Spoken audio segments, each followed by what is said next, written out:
commencé tout à l'heure. Avant de commencer, je voulais vous demander de ne pas vous endormir parce que la salle est... On a fermé le volet. S'il vous plaît. et, et oui, dès qu'on aura la confirmation comme quoi ça, le streaming est en cours, on va commencer.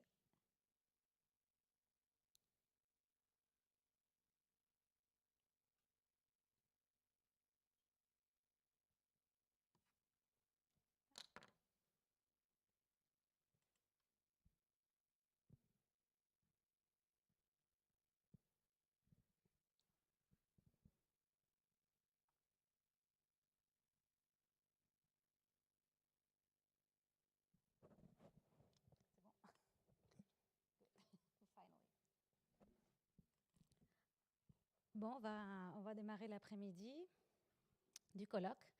And today I have the pleasure to introduce to you Paul Gravets, who doesn't really need an introduction. No, wait. If you are in the comic world or universe, you probably know him. We're very honored to have you here, Paul. Thank you for coming. And he came, of course, from London. And he will present us this Burial and the Perils to Ladies Do Comics, How Women Are Transforming British Comics. This will be his presentation. Well, he's been involved in comics for I think more than comics, like publishing and promoting comics for more than 40 years now, like my age. As a freelance journalist, curator, lecturer, writer, broadcaster, comic festival director, and so on in many countries. He's the author of more than 12 books and numerous articles. His very extensive biography can be found in his website, which is also a source of so many information and interesting things to read and to see. And I should say also that he's a very kind and generous person in general. So, so I'm gonna leave it to you. Thank you, Paul. Gracias, Lara. Thank you very much. Hello. Yeah, delighted to be here. And as you may have noticed from the program, we're not joined, unfortunately, by Dr. Nicola Streeton, my very good friend from the UK, who we would have been presenting this together on binôme, but sadly she couldn't be with us.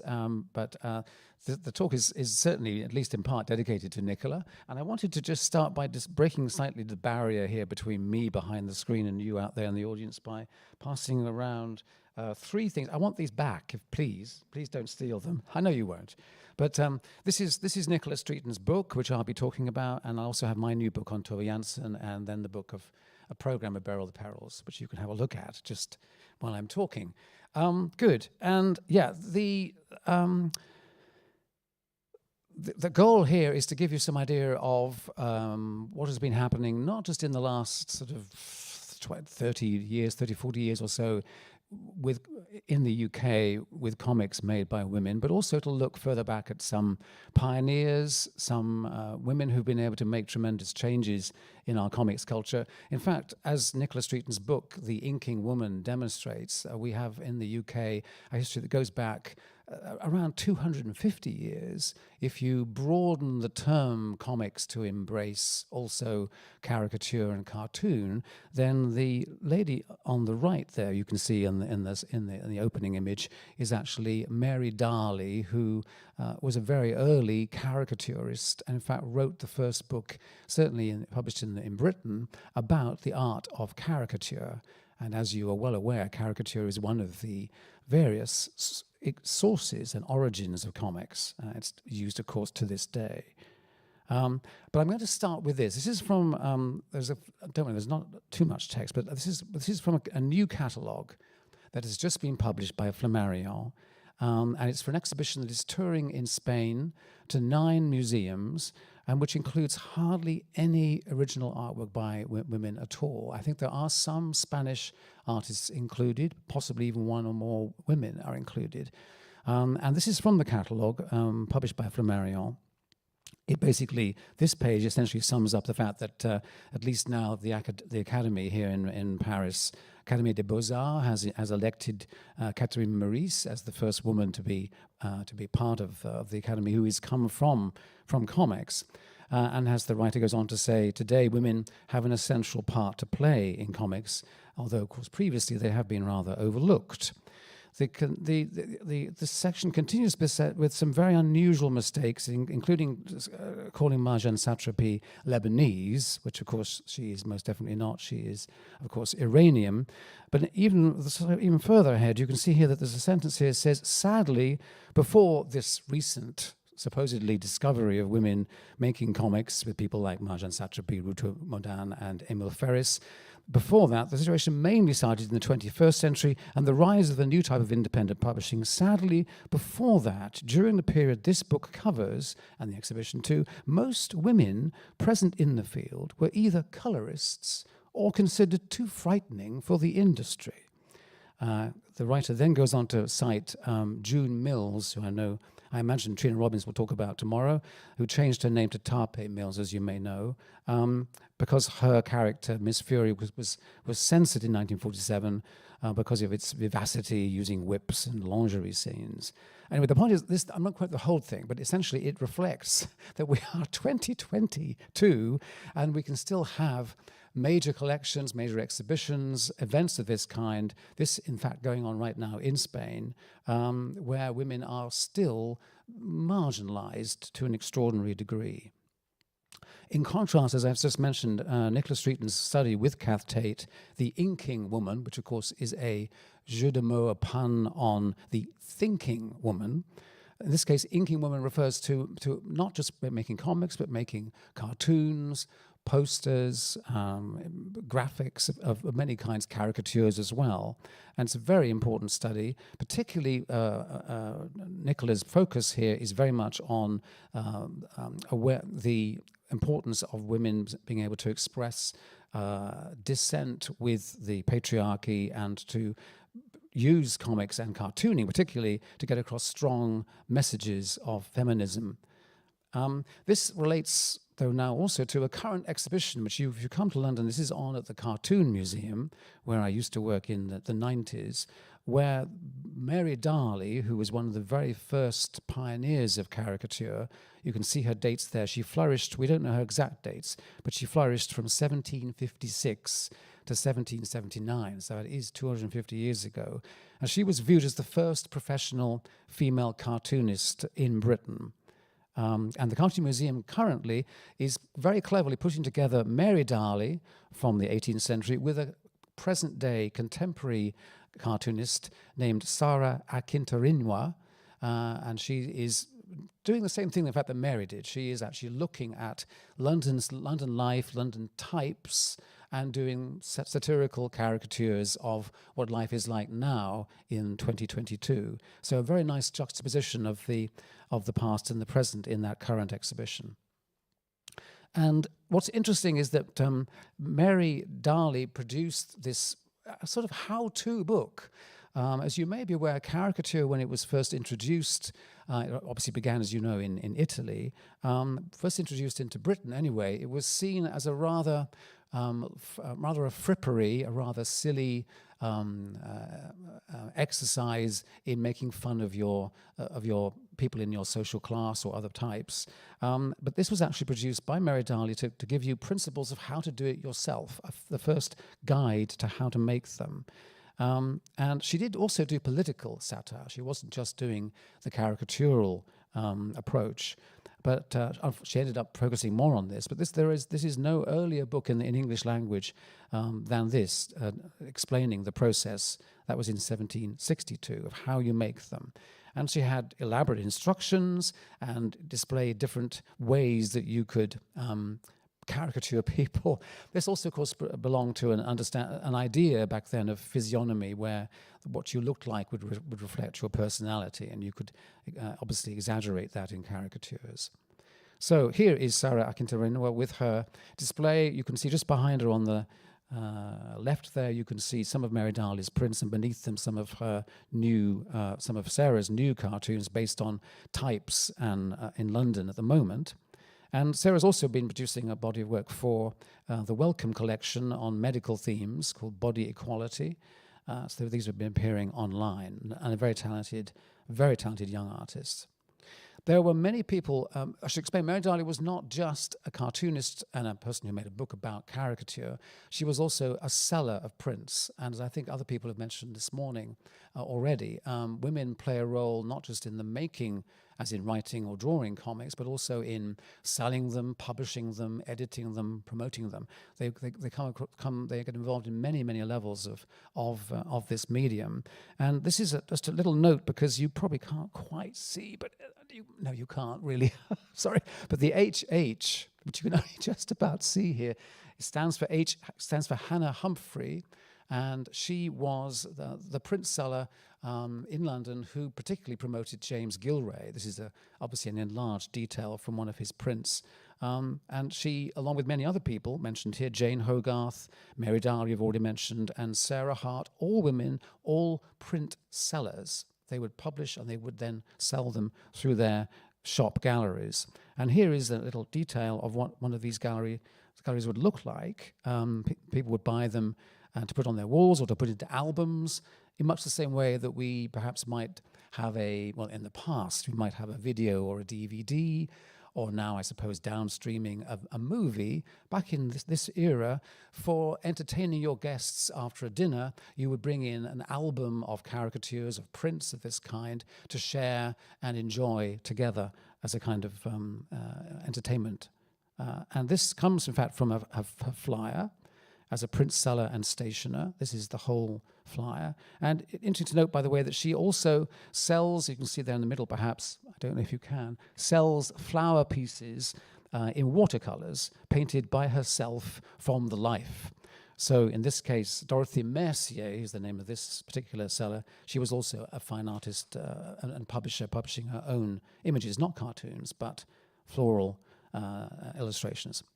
Another key early pioneer is Marie Duval, which in fact was a pen name for Isabelle Emily de Tessier, as you can see here. This comes from a really excellent research website that's been set up only in the last year or two by friends of mine who are researching this innovative artist, who brought in a real freshness and vigor to cartooning, and particularly to comic strips in the UK around the 1860s, 1870s. And her particular breakthrough was developing the character Alice Sloper, who long before Mickey Mouse or Crazy Cat or any other characters really in cartooning, was one of the earliest examples of a character who caught on in a very big way, became very popular as a kind of everyman, a sort of common man who would speak up about society. He could meet the king, but he would also have, of course, all his friends in the East End of London. He could move through the social classes. And Marie Duval was instrumental in developing the stories and character of this series, Alice Sloper. Now, initially, she was brought into the magazine Judy. And Judy, I should explain, of course, is the female version of Punch. In fact, Punch and Judy, as you may know, is a famous puppet show, originally from Commedia dell'arte, I think. And Judy became a title of a rival to the famous Punch weekly cartoon magazine, and with a slightly more female point of view when it first appeared in 1867. It was founded by Charles Henry Ross, who was Marie Duval's husband, and he first sketched the character Alice Sloper. In fact, you might be able to make out, yes you can, bottom left you can see CHR, which is Charles H. Ross, that's his initials, but the middle title graphic, as you can see just about, has got MD, Marie Duval, as her signature, telling you that she's done that very strong title graphic. In this case, only literally about a year later, here we're in 1871, she is doing everything. She's writing, drawing every panel without her husband.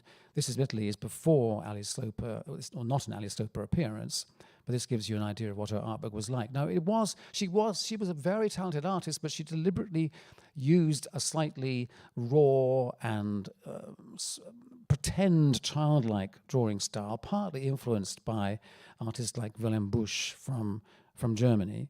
And she went on to have one of the very first ever graphic novels, avant la lettre perhaps, but literally a proper book, a substantial book, 216 pages of all of the stories that she produced in Judy, published in this book format, together with a mock biography of the character at the front. And the credit says 750 pictures by Marie Duval on the front cover.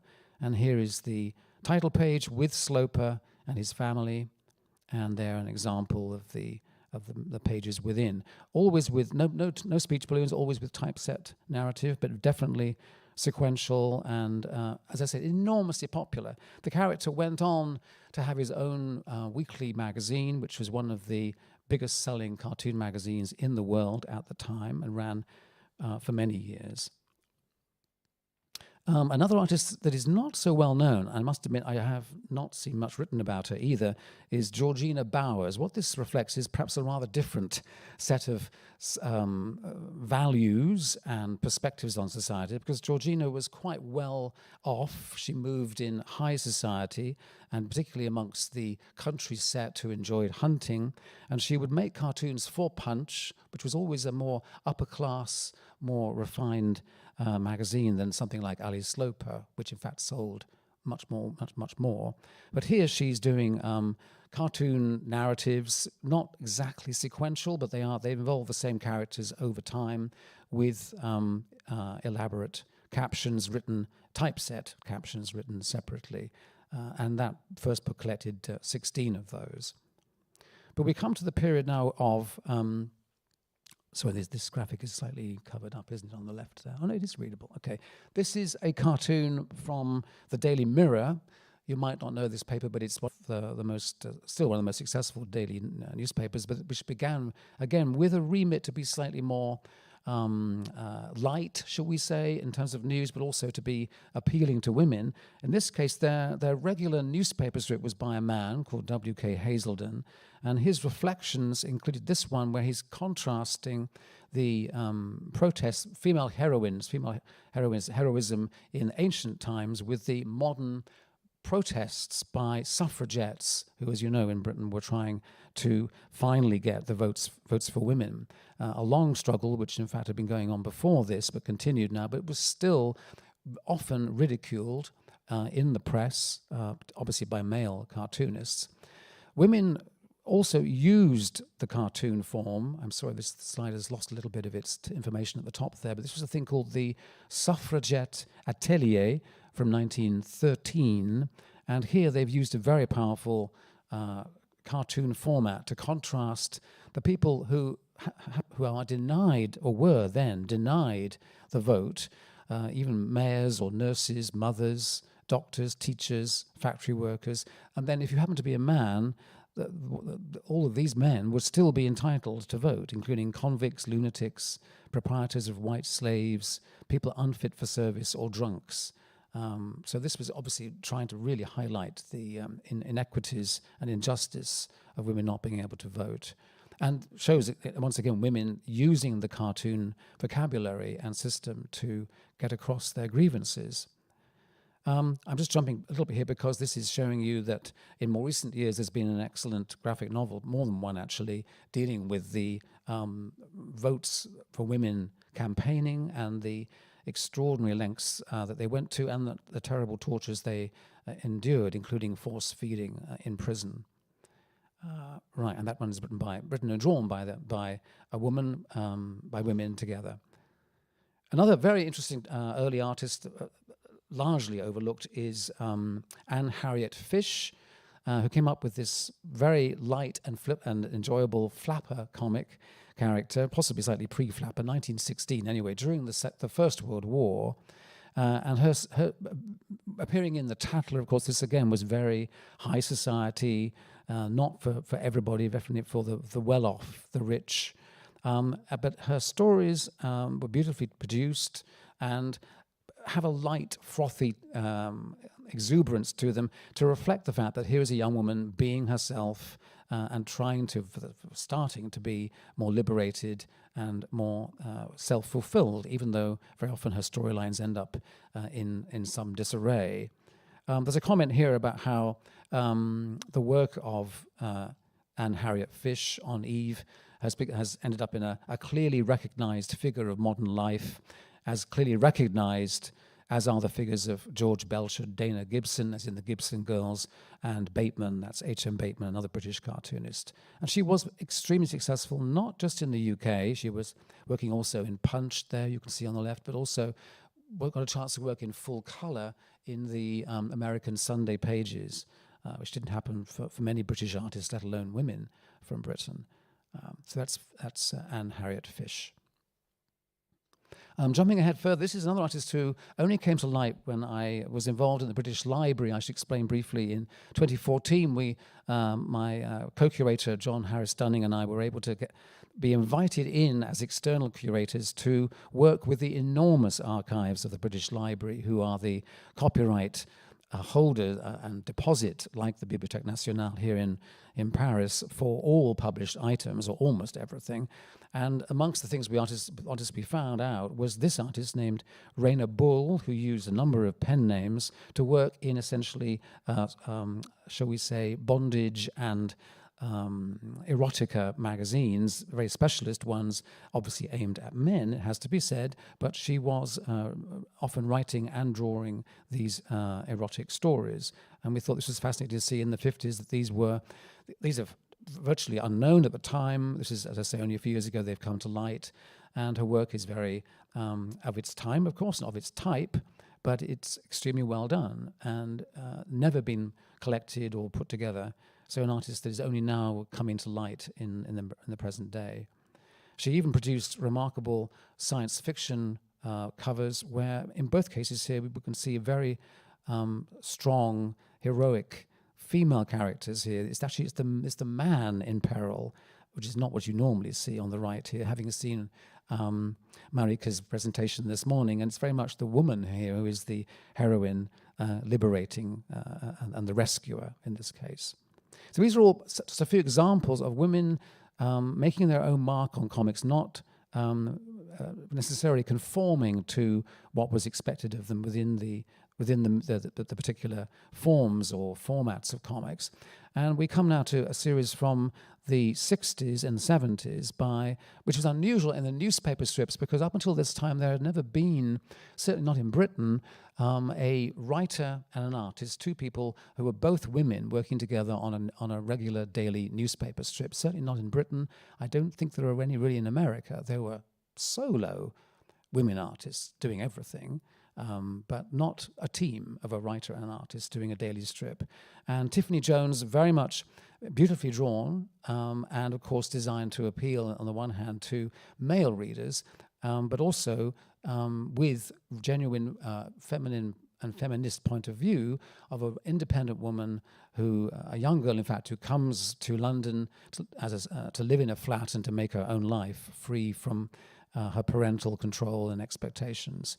What's interesting about these strips is they were syndicated to 23 countries. The series ran for 13 years, 64 to 77. These come from the San Francisco Chronicle, so it's quite possible that our special guest tomorrow, Trina Robbins, might have even read Tiffany Jones at the time in her local newspaper. And the newspaper made a lot of fuss about the fact that this series was being started. They made a headline feature, a double-page spread, in fact, about both the writer and the artist, showing them at work and explaining how the strip was developed and interviewing them about it. And as it's described here, I mean, the character of Tiffany Jones is every man's dream date and every girl's best friend next door. So that was the combination of appealing to both sexes. This is the 60s. We're not talking about perhaps very radical or feminist ideas coming through in these stories, but there was at least, these are women in control of the story, working, of course, with men in the editorial and press departments of the newspaper, but being able to express a view of life that was more liberated. Now, Nicola has produced this a very important book, as well as The Inking Woman, which is this study, particularly of feminism and how it's been expressed through cartoons, postcards, posters, protest material, and comics, of course, as well, in the UK for many years, certainly during from the late 60s onwards into the 70s. And as she mentions here, the very important magazine that ran for many, many years, I think it was actually 21 years, it was a magazine called Spare Rib, which she describes here as the main platform for comics by women artists. And this came up this morning in the panel discussion about the comics in magazines in Spain that were publishing Nuria Pompeia, for example, and similarly here in France, similar radical and feminist magazines that would exchange material, or certainly were aware of each other at this time, and all striving for a similar improvement in women's rights and freedoms. So here's examples of Spare Rib with an image of Wonder Woman, obviously collaged in a kind of punk way with a baby in her arms, appearing in this magazine. All the issues of this magazine are available now on the British Library. They've recently made them all accessible for research. And it was through this magazine, through an advert placed in it, that this collective came along, only not long after, 79, called Sour Cream. Sour Cream began with 4 artists who'd appeared, most of them had appeared already in Spare Rib. I'm sorry if some of the text is disappearing off the edge, but that's because the format has changed from Keynote to PowerPoint. My apologies here.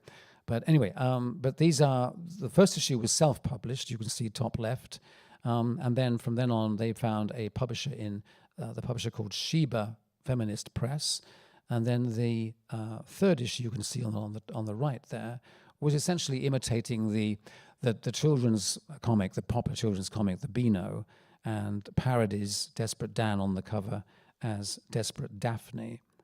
What we have here essentially is women making their own voices clear through cartoons and comics, at the same time also, of course, parodying and subverting the existing tropes and cliches, particularly in this case of children's comics or superhero comics in the case of Wonder Woman. And this brings me to Beryl and the Perils, which I mentioned at the opening as the part of the theme of this talk. Beryl and the Perils is a fascinating phenomenon because it plays on another very famous British character called Beryl the Peril, who is like Dennis the Menace. She is a wild and crazy, anarchic child, a girl that is very willful, and it cannot really be tamed by her, even by her parents or by her father giving her a beating on a punishment.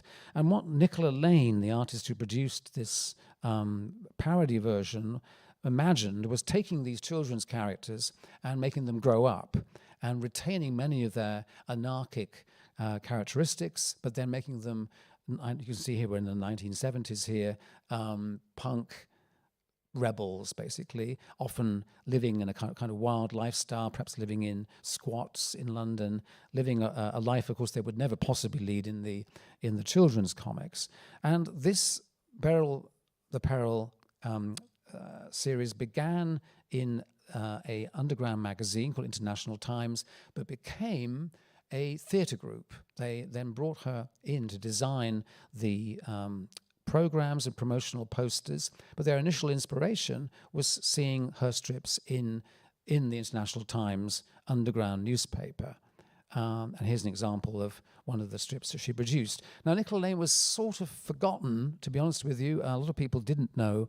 In fact, much of this history of comics by women, cartooning by women, has been left in the margins. Often the material has not been very available for research online or in libraries, but this has fortunately been much improving over the last 10 years or so as more has come to light and more is being discovered and researched. And this colloque, this conference today, continues to build on that and correct these omissions and the forgetting, literally the forgetting sometimes of fascinating works like these.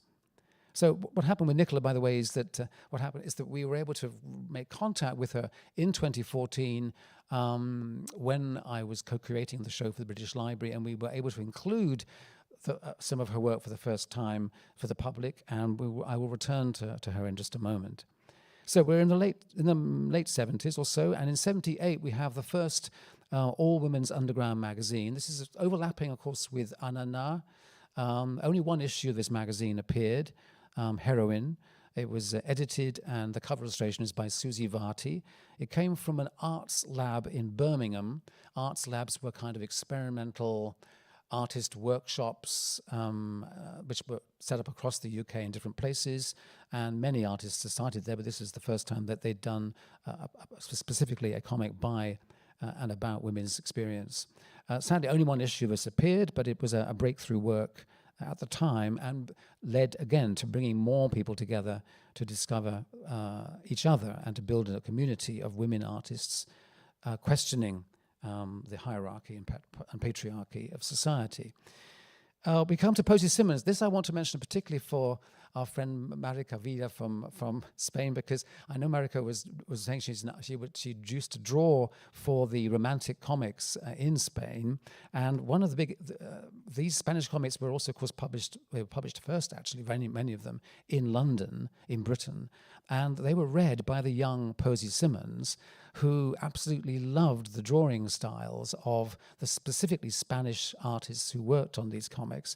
And you can see here how she has drawn at the top there, the man is drawn very much in a Spanish comic strip style, but he's with a rather less glamorized woman. This is Posy Simmonds' first graphic novel from 1981, one of the very first graphic novels, in fact, it made in the UK, called True Love, which even uses the color pink, the second color, as a reference, of course, to the girls' comics, the romantic comics that were often drawn by Spanish artists.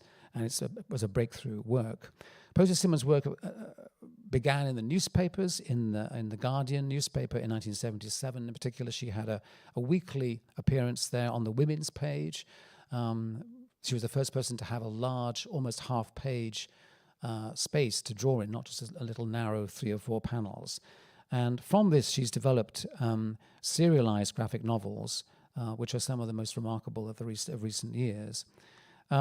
I just want to show you a bit more in detail. These are 2 pages, but I want to show you one page in close-up to explain why Posy is very special and opens a new way for comics to be thought about.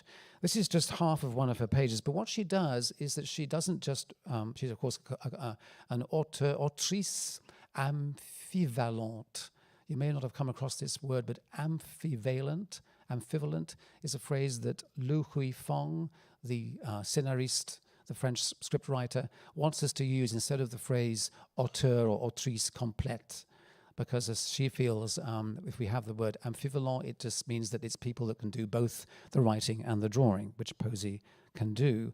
And here she uses an amount of text that we're not used to seeing in comics. In fact, when this is Gemma Bovary, which is an updating of Flaubert's Madame Bovary. When this appeared in France, several critics were really not sure this was actually un bande dessinée. They were calling it a roman illustré or something like that. They were really not comfortable with the amount of text on the page. But Posy understands what she's doing. She's a great writer as well as a great artist. And on this very same page, you can see we have dense typeset text at the top, which is the narrator, the male narrator of the story. We have the hand-lettered diary of the character Gemma Bovary. Then we have the next row a completely visual sequence of panels, no balloons at all.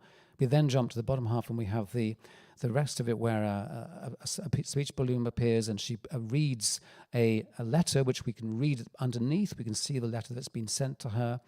And then as this very long vertical format concludes on the last part of this page, I haven't got that in, I'm sorry. It ends anyway with a silent sequence.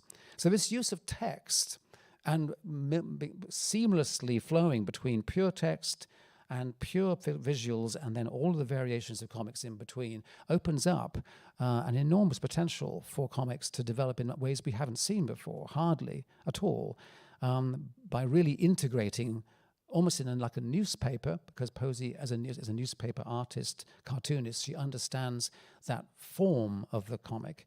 It opens up a way which has yet to be further explored.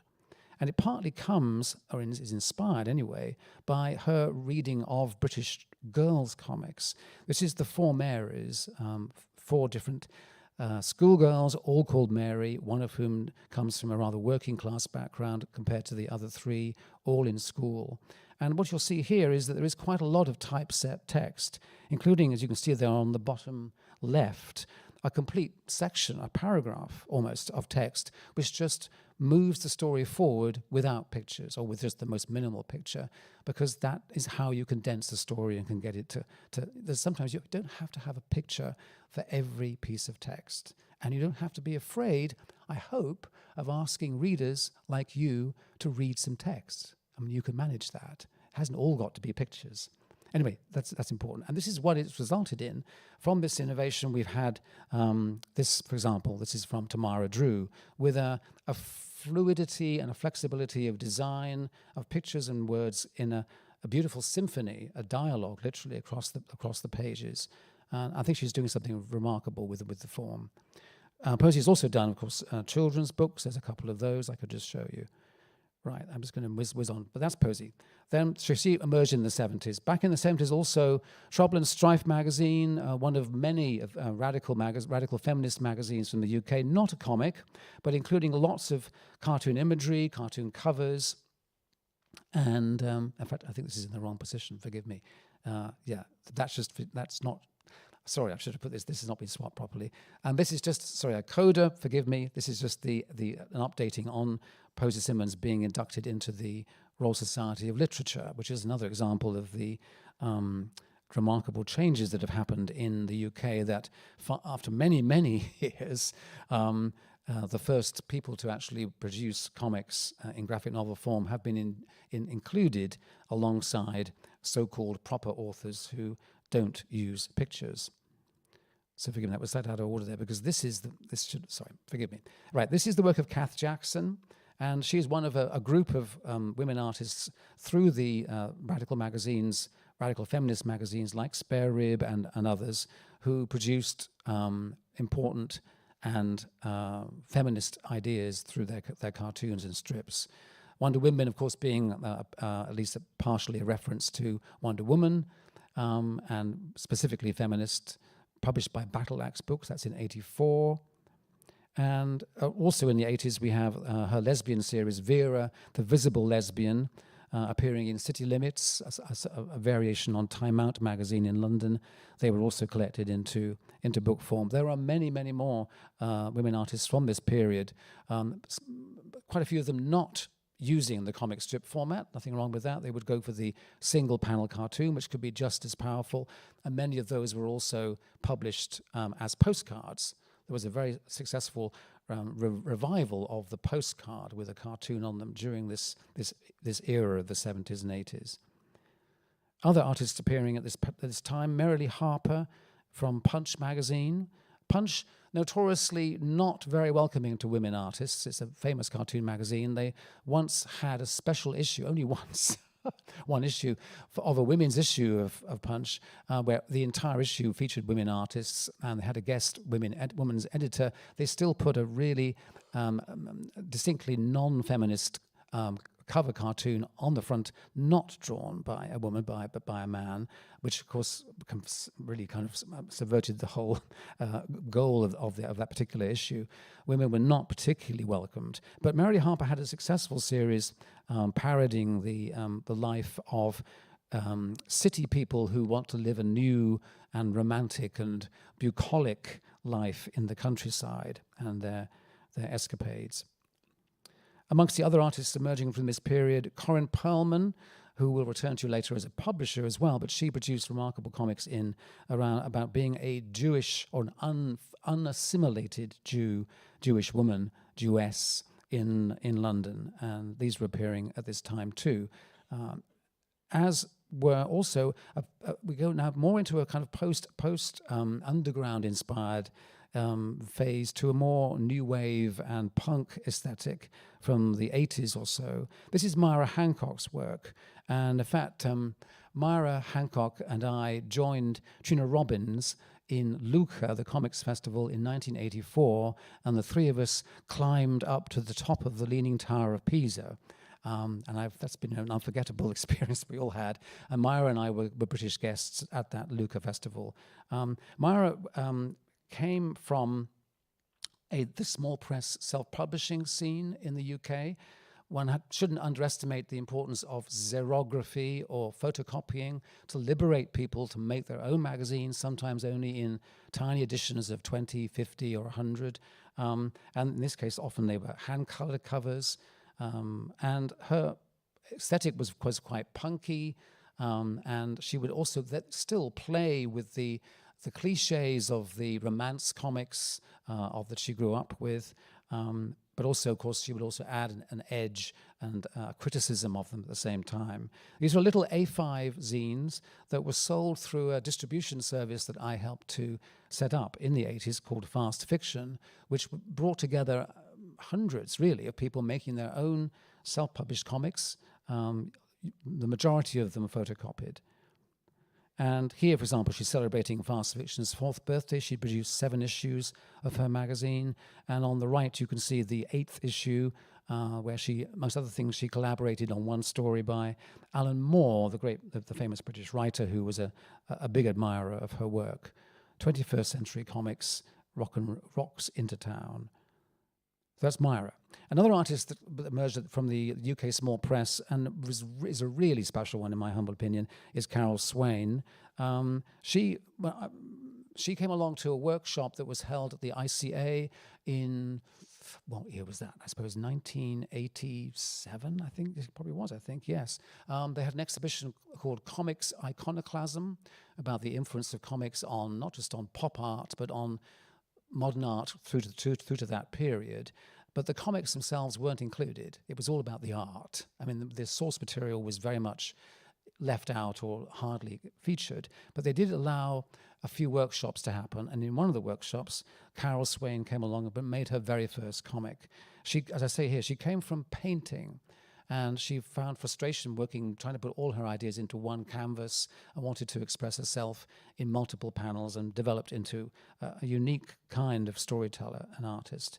She had a career publishing not only in the UK, but also in America and in Canada.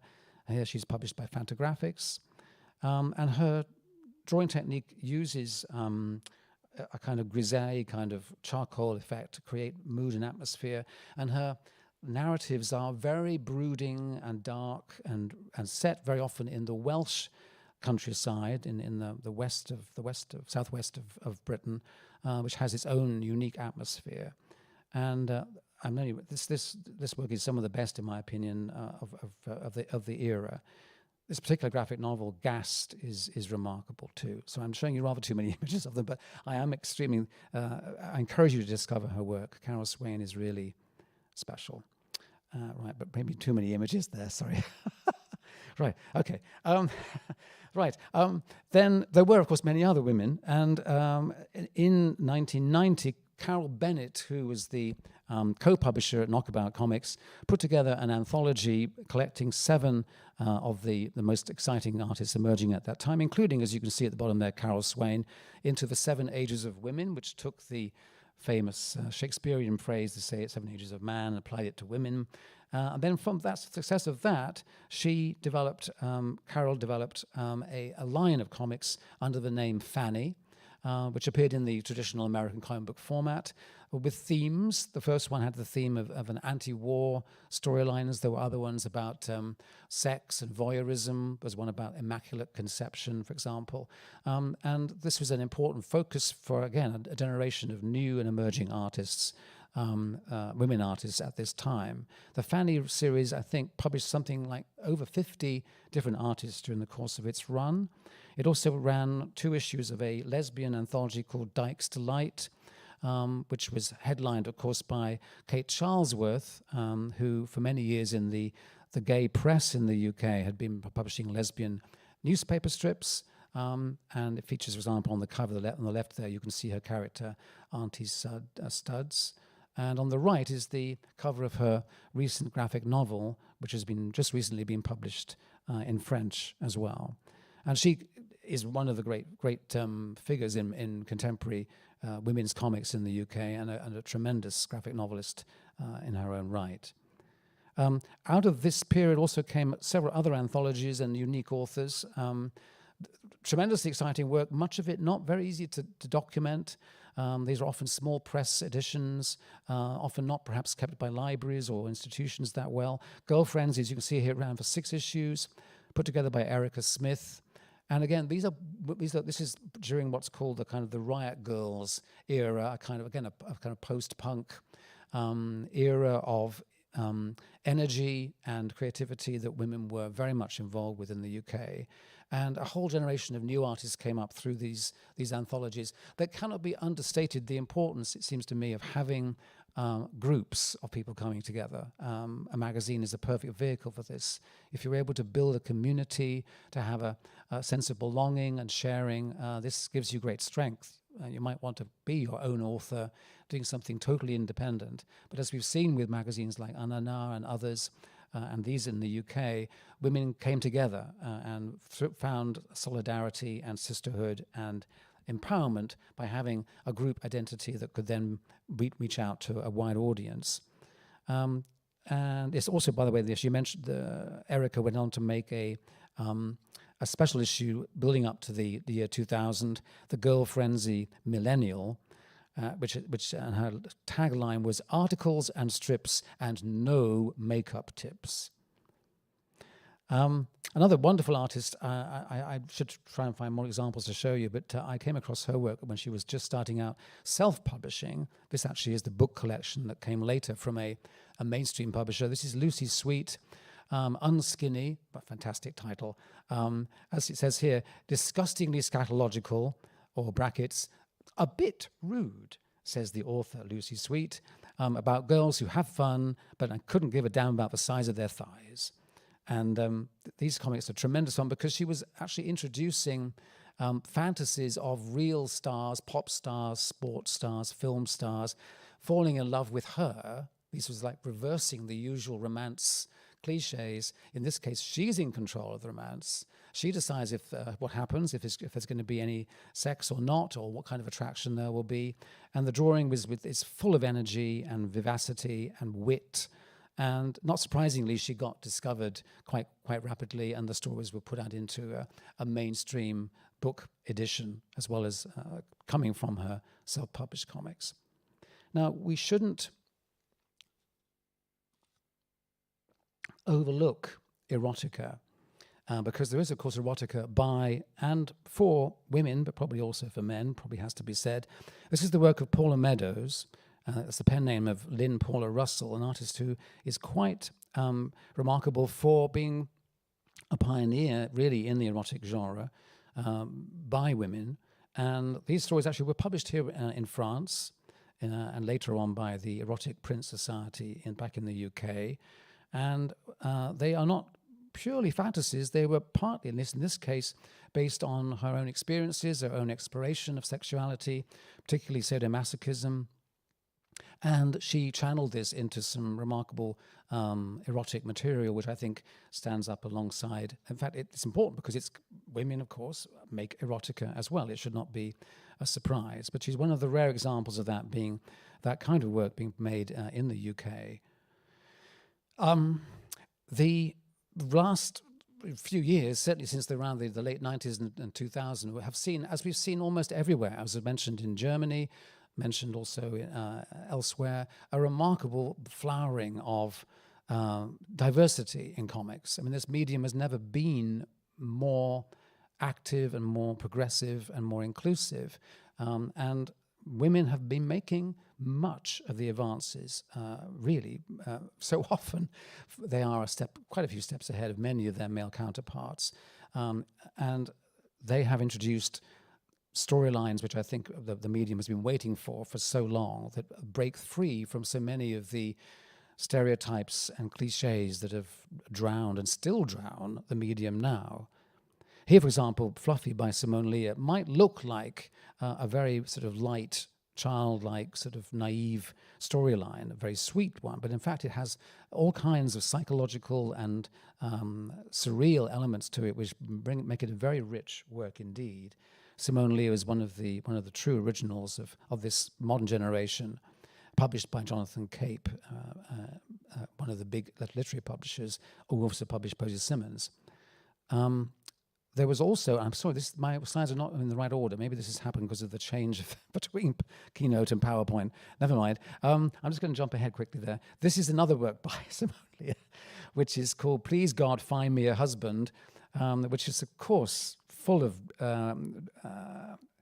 humor about the pressures that women feel, that they must be married. At the same time, Simone herself is having a spiritual awakening and seriously considering entering a convent and becoming a nun. So this is a really rich autobiographical work, and she's gone on to do many cartoon strips in the daily press and other projects. But coming back to this is another important anthology, these two actually. Whores of Mensa was an anthology put together by Sasha Madhu, Lucy Sweet, again, I mentioned earlier, with Jeremy Day.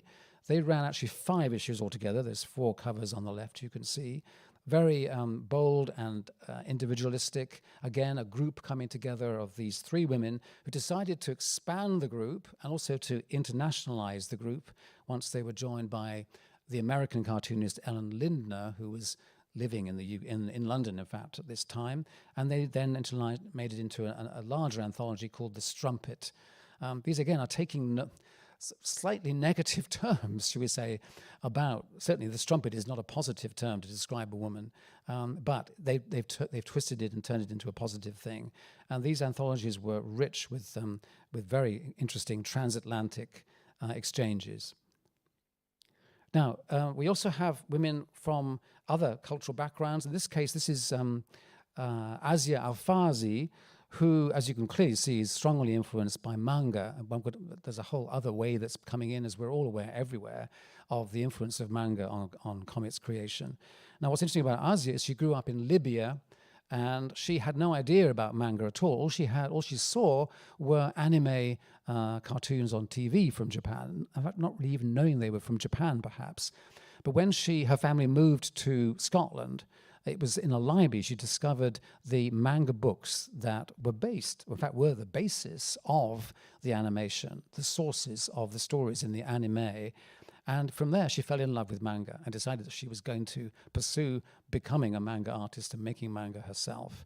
And she has been working on a remarkable and quite challenging autobiography about her family, history and life in Libya. And she's become also a great advocate for more Islamic and Muslim women in the UK to become involved, especially through manga, but through comics, and continues to do this to this day. So that's one of her examples of her work. Kate Evans here previously has done some personal autobiographical works and also a graphic biography of Rosa Luxemburg. But in this story, she went to the jungle in Calais, the detention center for migrants, refugees. We should say refugees desperate to start a new life.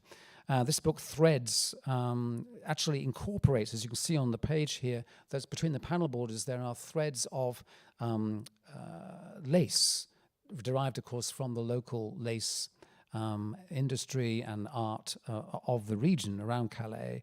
And here, as a cartoonist and not a photographer or a journalist, she was able to more easily bond and connect with the people in this terrible situation and get their stories and transcribe them into a very powerful work of graphic reportage. Carrie Fransman, another very innovative young artist who's emerged over the last few years. Her current projects are working with her husband to completely reverse the gender stereotypes of myths, most recently the Greek myths, and retell them for in a different way, to question the usual sexual stereotypes of these myths and legends. And previously, they did the same thing for fairy tales. In this story, she was very innovative because she tells the same story or the same sequence of a story of 5 friends from 5 different points of view in 5 different styles. And one can easily read this graphic novel to assume it was made by 5 different real people. But in fact, she produced the whole thing herself, adopting different styles and different personas to convey the story. And she's been actually a very innovative artist throughout her career. I'm only showing this because COLLOQUE was the festival that I co-curated for quite a few years in London. And in this instance, this is the 2014 one, I think. And we've incorporated Carol Swain amongst the group, also Junko Mizuno from Japan and Emily Carroll from the US, as amongst the many artists that are taking part in that. And we've always tried to be open and embracing of variety and diversity in the programming of the festival. And we now come to Nicola Streeton's work. Nicola Streeton, I met her before she was making comics, really. She began some small press publishing and in fact exhibited during the Comica Festival fairs. But her breakthrough work came with Billy, Me and You, which was a really powerful and deeply touching diary form about her experience of grief, losing her child, losing her son Billy. And in many ways, the story, the drawing of the story, of course, is very much as expressive as the writing, and an experience that really hadn't been conveyed very much in comics before. A mother's grief at such a depth of understanding, but full of humor too, full of very astute observation of not only of her feelings, but of how society responds, sometimes very clumsily or even foolishly, towards the situation that she's going through. And basically, Nicola and her good friend Sarah Lightman, also a very talented artist and graphic novelist, decided there was a need for a platform, a meeting place for women who were making comics. And Ladies Do Comics began in 2009. And it became a really remarkable meeting place. I went along to almost all the early meetings because there was such an energy in the room to this. And as I was talking to Antonia, I think, from Chile over lunch, many of the women that came to these meetings were not comic artists. In fact, they weren't really sure what comics were, which is actually sometimes a good thing because they didn't have set ideas.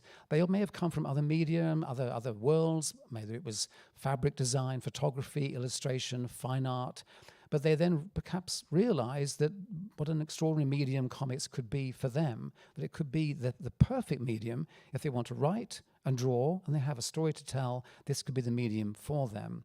And so many artists emerged from the Ladies Do Comics meetings that have been going on, as you can see now, all these years, still very, very active. They have a regular notice board of events. They have monthly meetups, which are just, of course, been carrying on during lockdown online. They do residencies. They do mentorship to help people, young authors, not just women, men as well, who want some feedback and encouragement. And they have an archive of their previous speakers. And I think this is really an example. What happened here, I think, is what could happen in many countries. In fact, Ladies Do Comics did spread quite internationally. There was even an example of Ladies Do Comics in Prague, which was only prompted by the fact that someone happened to meet me in Prague for a moment. And I said, "Oh, have you heard of this?" And they went to have a look, and they realized it was a model that they could apply themselves.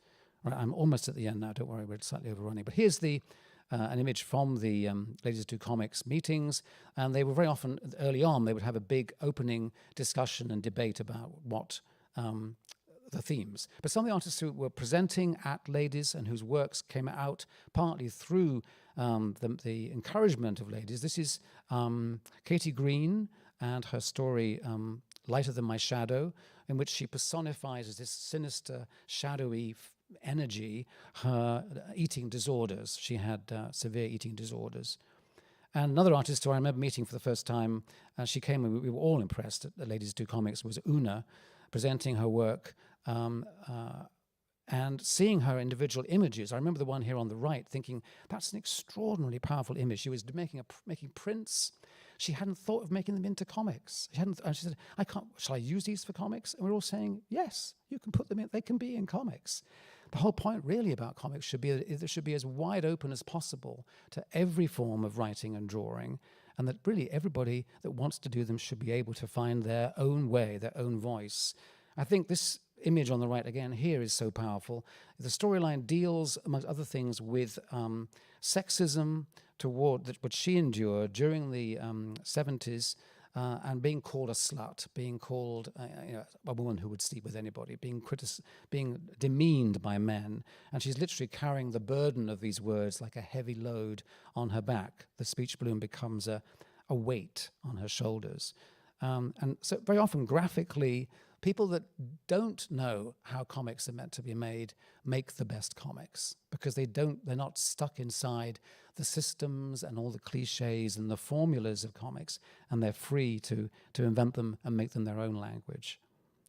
Okay, I have got a few more. I'm sorry, I'm going to overrun. I knew I was going to overrun. But anyway, but as you can see, we have a lot of people, a lot of women, I should say, making comics in Britain. What a lot of women we have. But we do. But there are still problems. Just to finish it, this is the only woman who's managed to get into one of the most successful humour magazines in Britain called Viz, which is a very, it's kind of like a Beano funny comic, but made for adults. It's often quite rude and crude and silly and extremely enjoyable, but women, for some reason or another, have very rarely been able to get in. I'm going to jump ahead because that's something I've talked about already.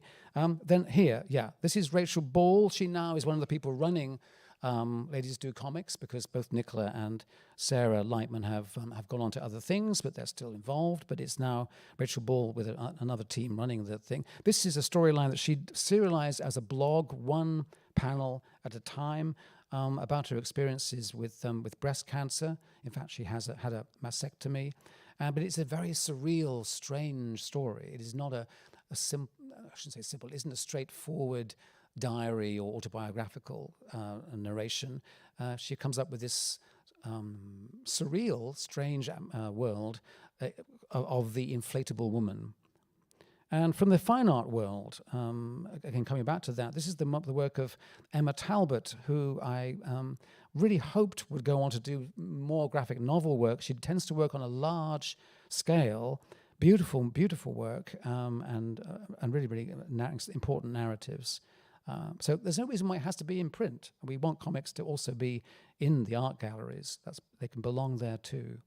So I'm wrapping up, I think, now with this project, which happened in 2016, called Comics Creatrix, which is a name I came up with when I was asked to co-curate an exhibition with Olivia Ahmad at the House of Illustration in London on comics by women. It was Olivia's idea to do the show, and when we were discussing it, we thought we will try, can we have room? It's a small gallery. Can we fit in 100 artists' work? And then should we have 100 all British artists, or shall we look internationally? We decided it would be around 50-50 between British and international to really try and open out the story.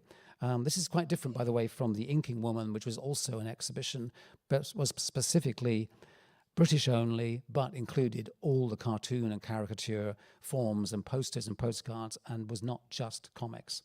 But this image kind of sums up the energy of it, and there's a similar photograph from The Inking Woman.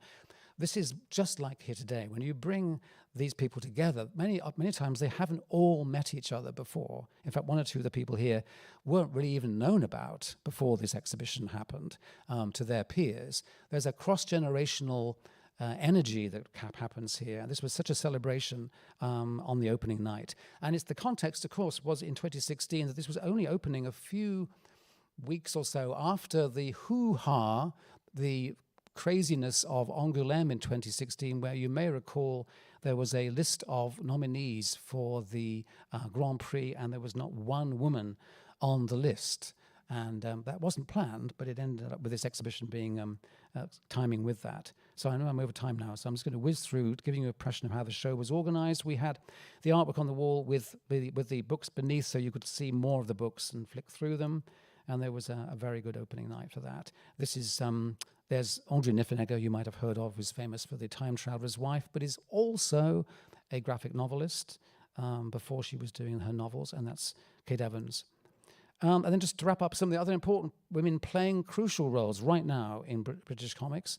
Both the directors of both of these festivals are women. So they're running the two biggest festivals we have in the UK, Thought Bubble and Lakes. Sorry, that's not for me. And we have women publishers who are making remarkable contributions. Emma Haley at Self-Made Hero, and Corinne Perlman, as I say, used to be a cartoonist. I mean, she still is, but she's at Myriad with many, many new projects by women coming from Myriad. And here we have academics, women academics, contributing importantly to the study and history and research of comics by women in the UK. And Myriad itself running a competition which finds new artists. Many of them, many of the winners have gone on, are women and have gone on to have successful careers to this day. In the academic world also, there's these two journals, both of them involving women. These two are being published regularly in the UK. And more recently, we've had Mary Talbot, who is the wife and co-creator with Brian Talbot of graphic novels. Mary Talbot's been appointed, well, she won the Costa Biography Prize for her book, Daughter of Her Father's Eyes. And then just in the last few weeks or so, she has been appointed this year as Professor of Graphic Writing, which is the academic world trying to understand what comics are, coming up with this strange phrase. I wouldn't say Professor of Comics, it has to be Professor of Graphic Writing. Another very important figure who maybe you can return at some point to this conference and speak to you, will be Hannah Berry. Not only is she a brilliant graphic novelist, as you can see here on the left, but also she became the UK's first comics laureate. This has been set up by the Lakes Festival for the last few years or so, and she was the first to become the UK Comics Laureate, to be a spokesperson for the medium in the media, to campaign, to go into schools and colleges to spread the awareness and encouragement of comics. And she was able to get funding to produce a UK comics creators survey, which found out about all the problems, the same problems that have happened here in France with les états généraux, problems in almost every country that have done the research into this medium. It is a tough industry, a tough medium to survive and to make a living at. But many, many people, of course, are passionate about still making great comics. I will try and wrap up now with some contemporary artists. This is Katrina Chapman's work. She's just recently had a book out published here in France. This is a remarkable book by Sarah Begum about a Muslim woman's experience of marriage to a white British man. A book called Mongrel. That's one of the incredible spreads that she produced for that book. And we have Zara Slattery here talking about her graphic medicine experiences of being in a coma and fortunately surviving. Sorry, I'm overrunning. Is it okay if I do this? I'm almost finishing. I am almost finished. I promise. I'm sorry. But it's interesting, isn't it? I think it's interesting. Anyway, sorry. And then we have, what is this? Oh, this is, this is a graphic novel about the Chagos archipelago and the victimization of the indigenous people there, made into a graphic novel from Myriad. This is an artist, Danny Noble, who won an important new prize. That we have the thing called Comedy Women in Print, and for the first time in 2020, they added a new humorous graphic novel category. And her graphic novel Shame Pudding is about her two wonderful Jewish grandmas, which are just a delight. And literally today, on Radio 4, BBC, on Open Book, we have Posey Simmons and Lizzie Stewart, whose book you can see there on the left, in conversation about graphic novels. And it's interesting, actually, that the text at the bottom mentions here that the BBC says there's a long tradition of female graphic novelists, even if it is considered to be a boys' club. So that still has to be, we still seem to have that corrective to get across to people.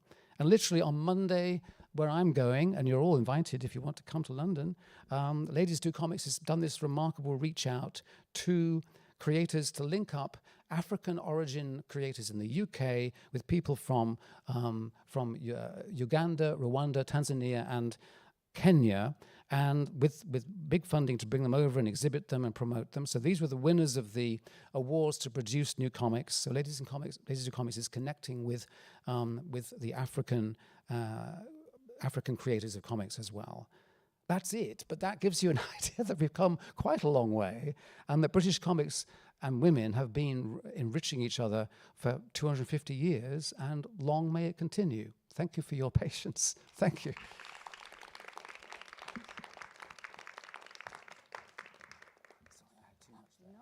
Thank you so much for. Thank you so much for this stimulating and passionate presentation. It's so inspiring, really. Thank you. There's a lot going on, isn't there? It's a lot. It's image bombing, but I think we all really appreciate it. Thank you. Gracias, Laura. Yeah. Unfortunately, we don't have much time for No, questions. no, that's all right. But you are still here, around here for a moment, so we can keep the discussion, but we can keep discussing and changing later, because we need to move forward. So il faut qu'on continue. Voilà, donc je vais donner le micro à Maris pour le prochain panel.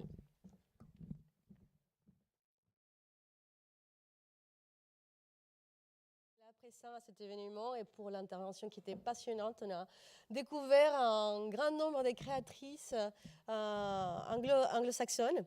Donc c'était assez riche de pouvoir voir aussi et définir avec une telle diversité des profils, des parcours, des trajectoires qui sont assez intéressants. On va poursuivre avec la suite du panel. Donc un panel qui s'intitule « Les femmes s'affichent » avec la première présentation qui va être faite par Sophie Bonadet. Donc, on essaye juste de régler quelques petits détails techniques. Mais pour la présentation, je vais juste faire de la place. Ça serait plus facile. Et je présente à Sophie Bonadet, donc Bréchoises, elle est chercheuse en bande dessinée. Donc, elle a étudié les rapports des genres dans l'univers de Batman, ainsi que l'évolution des super-héroïnes des DC Comics. Elle participe aux publications également de l'association Les Siffleurs, une maison de micro-édition des bandes dessinées. Et elle est aussi coordinatrice du cinéma Bonne Garde, qui programme des films jeunesse d'art et d'essai sur Nantes. Donc, son intervention aujourd'hui, je vais faire rapidement parce que c'est elle qui va la faire juste après, présente une approche genrée du personnage de Harley Quinn dans une communication qui s'intitule Harley Quinn, l'émancipation chaotique et transmédiatique d'un personnage féminin queer. Donc, je te laisse les micros, Sophie.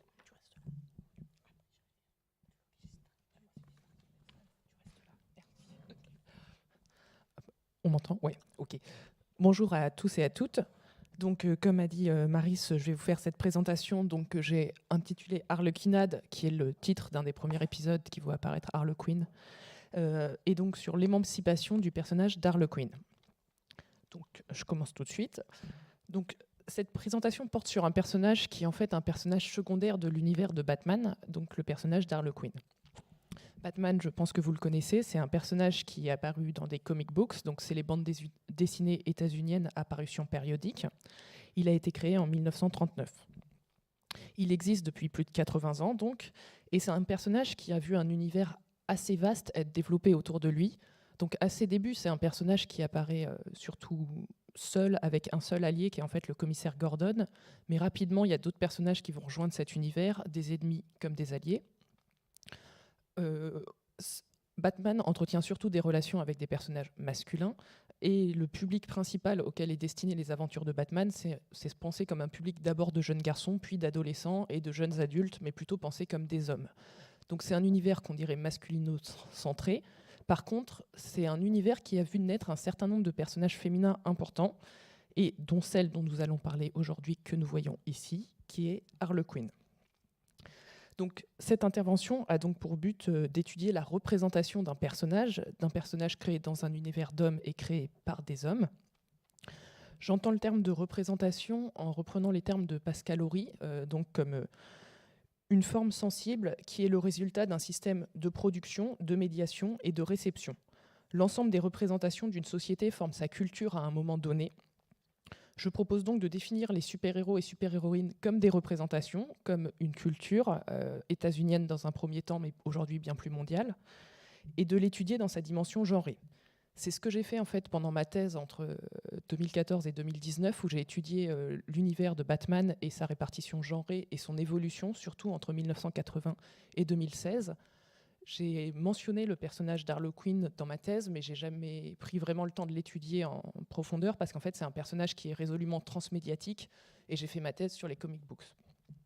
Donc je rattrape ça aujourd'hui en étudiant le personnage d'Harley Quinn et en essayant de répondre à cette question: comment Harley Quinn est-elle passée du statut de personnage secondaire et acolyte en plus d'un criminel à celui de protagoniste de ses propres œuvres? Et ce que j'entends à montrer, c'est que la création du personnage comme son émancipation est une question vraiment genrée dans le cas d'Harley Quinn. Donc je vais d'abord parler rapidement de l'univers de Batman et introduire rapidement aux bandes dessinées de Batman et à son univers transmédiatique, même si je pense que tout le monde le connaît un peu, avant d'étudier le personnage d'Harley Quinn à travers 3 axes, donc la migration transmédiatique, le corps des femmes dans les comic books et la mise en scène de thématiques LGBTQI+. Et c'est parti. Donc, Batman, au cas où vous ne le connaissiez pas, né en 1939 dans Detective Comics, l'année suivante, 1940, il obtient un titre à son nom, donc Batman. C'est un personnage qui passe très rapidement au cinéma, puisqu'après 4 années d'existence, il est dans un serial en 15 parties, donc les films découpés en parties qui passaient avant d'autres films au cinéma. En 1966, il connaît un succès vraiment retentissant à travers les États-Unis avec la série en live action, donc la série Batman, qui était une série comique à destination de la jeunesse, qui a duré 2 ans et qui a été suivie par un film. C'est une série qui a fait doubler les ventes des comics, enfin qui a très bien fonctionné aux États-Unis. On va dire que le succès vraiment mondial vient dans les années 80, à la fin des années 80, avec la saga de films qui débute avec Batman de Tim Burton. Et à la suite de cette saga de films, il y a un dessin animé qui est développé, qui est Batman The Animated Series. Alors, series au pluriel, parce qu'en fait, il y a eu plusieurs séries, mais la première, c'est Batman The Animated Series. C'est une série qui a été développée dès 1990 et qui sera diffusée entre 92 et 95 sur la Fox. Elle est composée de 85 épisodes divisés en 2 parties. La première partie, c'est les 65 premiers épisodes, et après, il y a The New Adventure of Batman and Robin, et ça, c'est les 20 derniers épisodes. Et après, il y aura une autre série Batman, des séries Superman, enfin, c'est un univers assez large. Et c'est une série qui est particulièrement associée à 2 noms, Paul Dini, scénariste, et Bruce Timm, dessinateur, donc qui a fait les concept art de la série. Donc, si Batman est aussi connu aujourd'hui, c'est déjà parce que c'est un personnage qui a vécu plus de 80 ans, mais c'est aussi un personnage qui a connu de nombreuses adaptations transmédiatiques que là, on a juste effleuré. Batman, c'est un super-héros qui vit à Gotham City, donc c'est le nom de sa ville. Il est orphelin, il est milliardaire. Quand il avait 8 ans, ses parents ont été assassinés devant ses yeux, et depuis, il a décidé de devenir Batman. À ses tout débuts, en fait, Batman, il est là pour affronter une criminalité urbaine. Il s'attaque surtout à la pègre, mais rapidement, il va se mettre à affronter des super-héros des super-vilains. Des super-vilaines même, hauts en couleur, souvent psychologiquement dérangés, et le plus connu d'entre eux, c'est le Joker, que vous voyez ici. Donc le Joker, c'est un criminel qui prend une apparence de clown, teinte de craie, sourire monstrueux. Il est créé dans le premier épisode de Batman, dans le premier numéro de Batman en 1940. Donc c'est vraiment un personnage qui apparaît en même temps que Batman. Et maintenant qu'on a placé ces 2 personnages, on va pouvoir parler de Harley Quinn. Donc Harley Quinn, c'est un personnage féminin qui est créé dans la série animée que j'ai mentionnée plus tôt en 1992. Donc là, c'est sa première apparition à l'écran qu'on peut voir. Donc c'est une image de la série animée. C'est un personnage de femme qui est en fait une acolyte du Joker. On va passer à ça. Dans le même épisode, on la voit donc dans son apparence déguisée et son apparence non déguisée. Donc la jeune femme blonde, c'est elle aussi. On voit que donc c'est une jeune femme blonde à la plastique plutôt irréprochable. Déjà, à cette époque, elle se démarque un peu des autres personnages qui accompagnent le Joker, déjà parce que c'est une femme, et c'est la seule à être une femme, mais en plus parce qu'elle a l'air d'avoir une admiration amoureuse, en tout cas intéressée pour le Joker, mais aussi parce qu'elle joue un vrai rôle dans l'intrigue. C'est pas juste un second couteau du Joker, elle a un rôle dans l'intrigue de l'épisode. C'est un personnage qui va revenir, en fait, qui ne va pas s'arrêter à ce seul épisode. Alors, le fait que la relation amoureuse entre elle et le Joker soit pas totalement définie, il faut savoir que c'est une série pour enfants et qu'aux États-Unis, il y a le Broadcast Standard and Practice, le BSNP, qui est en fait le CSA français et qui impose aux séries d'avoir un contenu qui est jugé approprié à la jeunesse Et donc il y a pas mal de choses qui sont interdites dans les productions jeunesse. C'est Paul Dini qui parle de ça, donc on va enlever ça. Paul Dini qui parle de ça dans le livre consacré à la série animée. Il parle de ce qui leur était interdit de montrer et, dans la série, et donc il parle que le personnage d'Harlequin a souvent été remis en cause par le BSNP pour ses tenues ou pour certains de ses dialogues. Dans ce même ouvrage, Paul Dini reconnaît qu'en fait Harlequin elle a été créée pour développer la psychologie du Joker. En fait, il voulait donner un personnage féminin qui partage l'intimité du Joker pour permettre de montrer d'autres facettes du Joker. Donc c'est un personnage qui a vraiment été créé en fait, pour développer le scénario d'un personnage masculin, mais qui en fait a plu à l'équipe de production et qui a plu au public, et donc qui est réapparu parfois avec le Joker, parfois sans lui. Des fois, elle combat Batman seule, parfois elle est en équipe avec une autre villainesse dont on va parler, qui est Poison Ivy. Alors, il faudra attendre 1999, donc 7 ans après sa création, pour que les origines du personnage de Harlequin soient données au public, en fait. Donc là, on n'est plus dans la première série Batman, on est dans la deuxième, commencée en 97, The New Batman Adventures.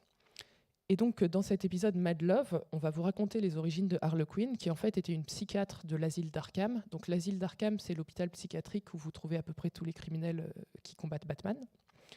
Donc c'était une psychologue qui devait normalement soigner le Joker, qui est tombée amoureuse de lui, qui a décidé de le suivre dans la criminalité et qui l'a aidé à s'enfuir.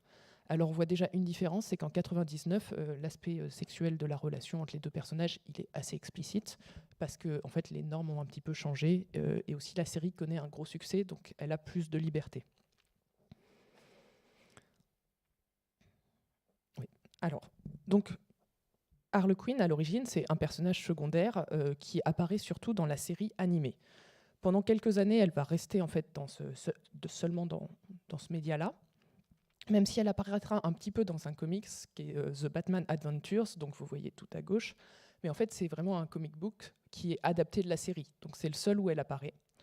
Jusqu'en 1999, en fait, où elle va opérer une migration vers les comics, et en fait elle apparaît dans Batman Harlequin, donc un one-shot qui est un comics en un seul numéro, qui raconte en fait comment Poison Ivy la retrouve alors qu'elle a été elle a été éjectée par le Joker de leur base dans une fusée, mais bon, dans une action assez violente. Poison Ivy la retrouve, elle essaye de la convaincre de s'émanciper du Joker. Harlequin est d'abord partante, puis comme on peut le voir dans cette dernière page, donc la dernière que je vous montre, en fait le Joker s'excuse et Harlequin décide de retourner avec lui. Donc c'est pas quelque chose qui change beaucoup la dynamique qu'on a vue pendant toute la série animée. Par contre, en 2001, donc 2 ans plus tard, Harlequin va posséder en fait une série à son nom. Ah oui, j'ai oublié de dire, mais Batman Harlequin, c'est scénarisé par Paul Dini. Donc celui qui a scénarisé le personnage dans la série, c'est celui qui écrit la BD de 1999. En 2001, elle va avoir une série à son nom qui va durer 38 numéros, qui ne sera pas scénarisée par Paul Dini, c'est l'une des rares. Et en fait, dans cette série, elle est plus l'acolyte du Joker. Le Joker apparaît environ dans 9 numéros sur 38. Et donc, en fait, Harlequin est soit placée en duo avec d'autres personnages, soit agit seule, et surtout, elle agit seule. Donc déjà, on a cette idée d'un personnage qui n'est plus seulement un personnage secondaire. Par contre, c'est en fait une série qui va avoir un succès assez limité. Là, je vous ai mis les ventes de quelques séries, alors séries plutôt secondaires de DC Comics, même si celle que vous voyez la plus haute en gris, c'est Detective Comics, donc qui n'est pas totalement secondaire. Harlequin, c'est la série en rouge. Donc c'est une série dont le premier numéro se vend très bien et dont les ventes vont assez vite s'écrouler et qui va être arrêtée en 2004. 2004, c'est aussi l'époque où en fait, les séries animées de l'univers de DC mettent une pause. Pendant 10 ans, elles s'arrêtent. On en développe d'autres, mais l'univers principal s'arrête. Et en fait, Harlequin, qui est encore très associé à cet univers, est mis en retrait. Il faudra attendre 2009 pour qu'on ait Gotham City Sirens, donc une série qui va comporter 26 numéros, qui va mettre de nouveau Harlequin en scène comme protagoniste. Cette série, elle est scénarisée par Paul Dini, encore une fois.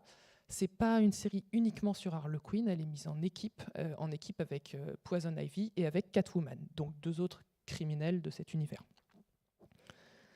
Donc, en parallèle de cette série qui va en fait durer 2 ans, Harlequin opérer une autre migration qui est celle qui va avoir lieu vers les jeux vidéo, parce qu'en fait c'est l'époque du développement des jeux vidéo Batman Arkham. Donc c'est une série de 4 jeux qui va de 2009 à 2015. Les 2 premiers sont scénarisés par Paul Dini. Et en fait, on voit le Batman qui doit affronter plusieurs de ses ennemis. Alors c'est des jeux d'action plutôt. Vous suivez le personnage de Batman, vous êtes le personnage de Batman. Et il doit affronter ses ennemis d'abord dans les limites de la ville de l'asile d'Arkham et après dans la ville de Gotham. Dans le premier jeu, on voit Harley Quinn qui apparaît, mais qui n'est pas un personnage qu'on affronte en fait. Elle est là, elle commente, elle aide le Joker étant l'antagoniste principal. Mais par contre, vous pouvez pas, c'est pas un boss par exemple, vous pouvez pas l'affronter, on la combat jamais. Dans le deuxième jeu, elle est affrontable, mais dans un DLC, donc c'est un contenu additionnel, pas dans le jeu principal. Dans le quatrième jeu, par contre, j'ai entouré, mais en fait, c'est un personnage que vous pouvez jouer dans un DLC. Donc ça, c'est l'apparence d'Harley Quinn dans les jeux vidéo. Donc on voit quand même que par contre, son style a changé par rapport aux comics qui ont eu lieu jusque-là et par rapport à la série animée. Et par contre, c'est quelque chose qui va la maintenir aussi dans un imaginaire collectif parce qu'elle apparaît en fait durant tous ces jeux. Et c'est même un personnage qui est assez demandé.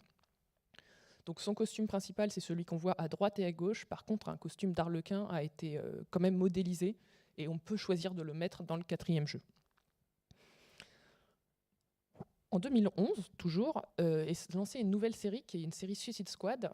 Donc Suicide Squad, c'est une équipe qui existe depuis 1959, qui est une équipe de criminels que le gouvernement oblige à travailler pour lui sous peine de les tuer et qui viennent faire des missions suicides.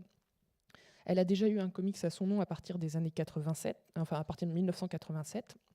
En 2011, elle est recomposée et Harley Quinn la rejoint. Donc elle est en couverture du premier numéro, elle est dans le premier numéro en première page et elle sera dans les 31 numéros. Elle possède aussi un nouveau costume, comme on peut voir, où là, pour le coup, elle a été totalement dévêtue. Par contre, c'est aussi cette série qui lui ouvre un peu la porte de sa dernière migration, qui est celle qui va la rendre, on va dire, célèbre mondialement, qui est celle vers le cinéma. Puisqu'en 2016, vous avez le film Suicide Squad qui sort, et c'est un des 2 protagonistes du film, c'est Harley Quinn.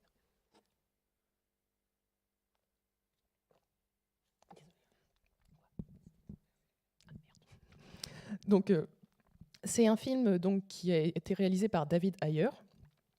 Elle est incarnée, en fait, Harley Quinn par Margot Robbie. Margot Robbie, c'est une actrice qui a 26 ans quand le film sort. Elle a vraiment été connue en 2013 avec The Wolf of Wall Street, où elle incarne la compagne en fait, du héros qui est joué par Leonardo DiCaprio. Et en 2016, c'est vraiment l'année où elle atteint la consécration, dans le sens où elle passe de personnage principal féminin d'un film à personnage principal tout court. Et Harley Quinn fait partie en fait, de cette transformation, on va dire, de cette consécration de Margot Robbie. Parce qu'en fait, dans Suicide Squad, si le Joker apparaît, il apparaît beaucoup moins que Harley Quinn. Ça a d'ailleurs été une des reproches des fans au film, c'est que le Joker apparaît assez peu en fait, dans le film. Les 2 personnages principaux centraux sont donc Harley Quinn et Deathstroke, et par contre, il n'y a pas d'histoire d'amour entre eux deux. Donc elle est pas un personnage féminin qui est là parce qu'elle est la compagne du héros. Elle est un personnage féminin qui est là parce qu'elle est le personnage principal du film. C'est un film qui a eu d'assez mauvaises critiques, mais par contre d'assez bons résultats au box-office. Et il a été suivi par 2 autres films où Harley Quinn réapparaît. Donc on a en 2020 un film qui a été repoussé, qui devait sortir plus tôt, mais Covid. Donc en 2020, Birds of Prey, et en 2021, The Suicide Squad, dans lequel Margot Robbie interprète toujours Harley Quinn, parce qu'en fait sa prestation a été plutôt appréciée par le public et par les critiques. Et elle est devenue associée à ce personnage, parce que c'est des réalisateurs différents à chaque fois.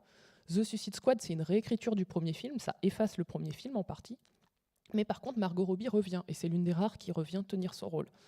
Et ça semble important, Margot Robbie a vraiment été associée au rôle d'Harley Quinn, et ça fait partie du développement de sa carrière. D'ailleurs, si vous regardez la carrière de Margot Robbie après The Suicide Squad, enfin après Suicide Squad, le premier, elle interprète de plus en plus des personnages de femmes folles, de femmes potentiellement violentes, enfin capables de servir de la violence, et ça, c'est quelque chose qui suit en fait son incarnation d'Harley Quinn. Et oui, et donc c'est aussi sûrement la première actrice qui est vraiment associée à un rôle de personnage de comic books, comme pouvait l'avoir été Christopher Reeve pour Superman ou Ryan Reynolds pour Deadpool. Là, on a vraiment une actrice qui devient liée à un personnage et qui lui donne son apparence. Donc, on va passer maintenant à la question que j'avais dit, donc la deuxième partie qui est la question du corps de Harley Quinn. Donc, Harley Quinn, elle apparaît dans une série à destination de la jeunesse. Donc elle possède déjà une plastique irréprochable, je l'ai dit, c'est déjà présenté comme une jolie femme, hein. Par contre, le BSNP, il ne permet pas une hypersexualisation des personnages, en fait. Donc, par exemple, elle n'est pas dévêtue, c'est ce que je disais, cette tenue d'arlequin couvre tout son corps. Et au début de la série animée, c'est assez vrai, presque tous les personnages féminins ont des tenues couvrantes, à l'exception de Poison Ivy, mais elle a une tenue plutôt couvrante. Et plus la série va avancer, plus les personnages féminins vont être dévêtus. Par contre, tous les personnages féminins de cette série sont construits sur le même modèle physique, c'est-à-dire qu'en fait, on a des corps masculins variés et un corps féminin, ce qui est en fait plutôt une constante dans la fiction, où les femmes en fait deviennent une variation possible, mais juste une. Quand elle migre vers les comic books, en fait, Harlequin, c'est la fin des années 90, et les années 90, c'est les années du bad girl art, donc c'est un mouvement esthétique qui en fait va exagérer les attributs physiques des femmes, donc en fait leurs fessiers et leurs seins, et des hommes leurs muscles. Donc en plus d'une essentialisation des corps masculins et féminins, on a une tendance au rétrécissement des tenues, au découvrement des corps, et aussi à faire adopter des poses aux personnages qui sont donc là pour mettre en avant ces attributs. Donc quand Harlequin arrive dans les comics, cette esthétique est passée par là, et en fait, elle va être mise en scène aussi en fonction de cette esthétique. Donc on la trouve un peu dans la série Harlequin, où elle continue à avoir sa tenue d'arlequin, mais on a déjà cette question de pose. Je vous laisse voir sur l'image du milieu en haut, où on a cette tendance à s'hypercambrer ou à faire ressortir sa poitrine pour Poison Ivy. On a aussi des questions de découpage du corps des femmes, mais j'en parlerai pas.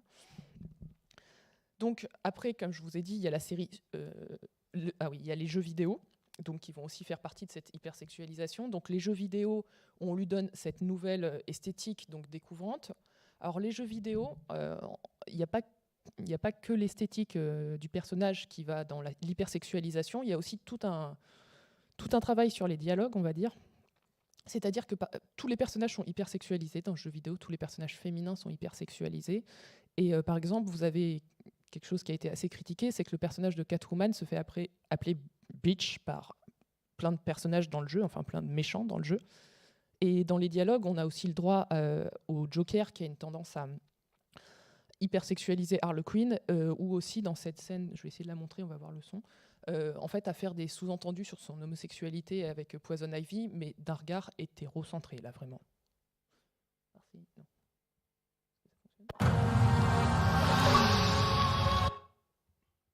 Je vais remettre moins fort. Donc, apparition de Poison Ivy.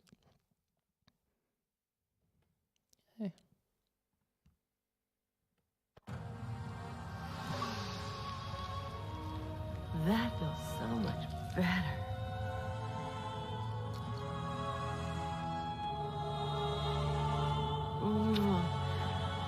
She's a good kid. I could watch us two all day. What?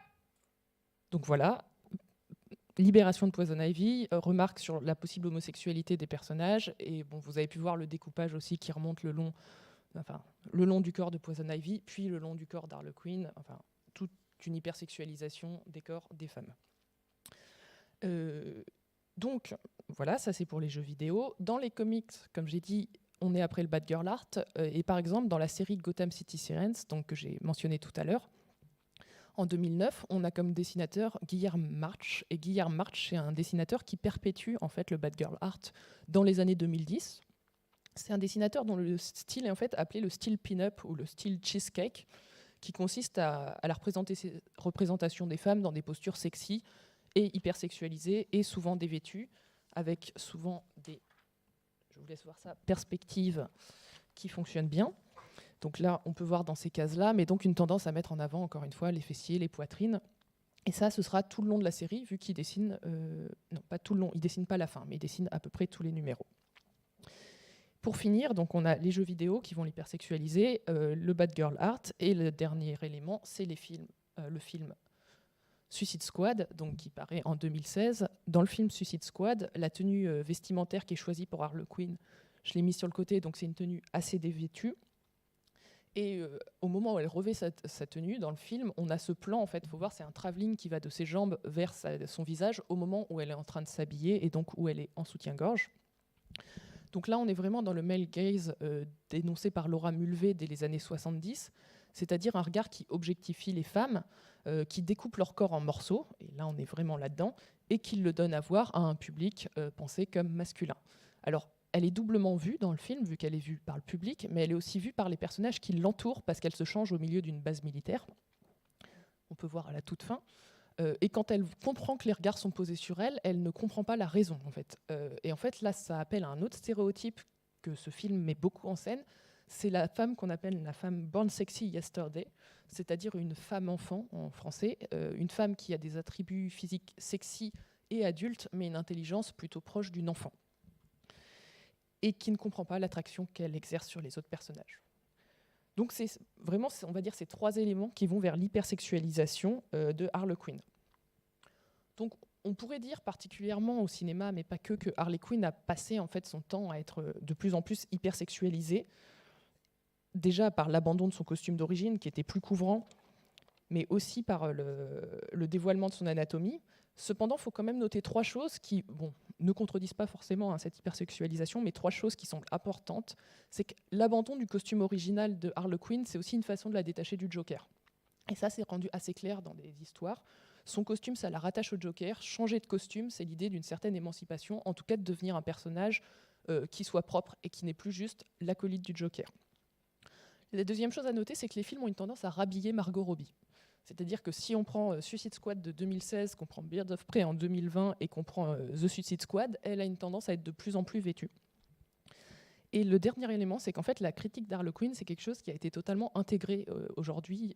La critique de la sexualisation a été totalement intégrée par les créateurs et créatrices, qui ont une tendance à présenter cette sexualisation comme une sexualisation choisie, et donc de renvoyer au slut-shaming les gens qui la critiqueraient. Donc en fait, de dire des gens qui la critiquent que c'est des gens qui critiquent les femmes qui assument leur sexualité. Donc il y a vraiment l'idée d'intégrer sa propre critique pour en fait faire taire la critique.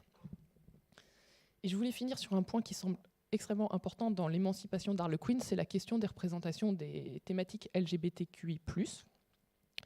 Donc Harley Quinn, comme j'ai dit, elle est intrinsèquement liée au Joker, mais dès ses débuts, elle est souvent mise en équipe avec un autre personnage qui est le personnage de Poison Ivy, celle qu'on a vue tout à l'heure dans l'image du jeu vidéo.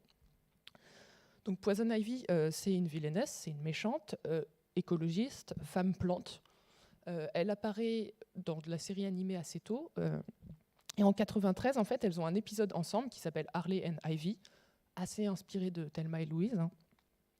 Et ces deux personnages qui sont présentés comme des amis, Poison Ivy essaye de permettre à Harley Quinn de s'émanciper du Joker. Mais dès le début, en fait, on peut lire un sous-texte homosexuel dans leur relation. Enfin, il est visible pour les gens qui veulent le voir, on va dire. Et en plus, c'est entretenu par les créateurs qui ont une tendance à produire des images, à produire du contenu, mais qui n'est pas mis dans la série, qui montre les deux femmes dans des poses suggestives ou laisse penser qu'elles pourraient entretenir plus qu'une relation amicale. Donc là, c'est en 1993. Et en 2011, dans la fin de la série Gotham City Sirène, donc ça c'est le 24e numéro sur 26, Harley Quinn dit à Poison Ivy qu'elle sait que Poison Ivy est amoureuse d'elle. Donc on doit attendre 2011 pour que cette relation qu'elle a depuis 1993 soit confirmée. Et donc pourquoi attendre aussi longtemps pour parler de cette relation, surtout dans les comics qui sont plus à destination d'adultes ? Il faut savoir que dans les comic books, la question de l'homosexualité, c'est une question qui est en fait assez récente, parce qu'en 1955, vous avez le CCA, donc le Comics Code Authority, qui est promulgué, donc qui est un code d'autocensure qui liste tout ce qu'on a le droit ou pas de représenter dans ces fascicules. Et l'homosexualité, qui est appelée la perversion sexuelle, c'est le mot utilisé, est interdite. Elle est interdite de figurer dans les comics, elle est interdite d'être mentionnée. Donc, pendant une trentaine d'années, on va en voir assez peu. À partir des années 80, on va commencer à pouvoir voir dans le sous-texte de l'homosexualité. On comprend que Mystique, une mutante des X-Men, est en couple avec une autre femme. Et dans les années 90, on a les premiers coming out de personnages secondaires. Donc, par exemple, là, on a North Star, qui se revendique gay en 92. Néanmoins, c'est vraiment dans les années 2010 qu'on va voir des personnages être ensemble.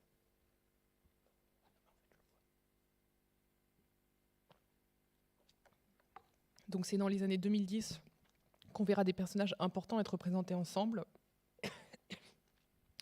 et qu'on verra en fait leur sexualité être mise en scène, par exemple avec des baisers, parce que jusqu'aux années 2010 environ, les personnages homosexuels Quand on assume qu'ils sont en couple, par exemple à droite, c'est dans The Authority, donc c'est Midnighter et Apollo qui sont en fait une blague sur Superman et Batman qui seraient en couple. C'est assumé qu'ils sont en couple, hein, c'est dit assez clairement dans ce numéro. Par contre, ils s'embrassent sur la joue. Et ça, c'est quelque chose qui va beaucoup revenir dans les comics, comic books. Les personnages homosexuels s'embrassent sur la joue ou sur le front. À partir des années 2010, on voit des personnages importants qui commencent à s'embrasser sur la bouche. Donc là, par exemple, dans X Factor. Et plus récemment, en 2015, on a eu Catwoman qui a été présentée comme bisexuelle.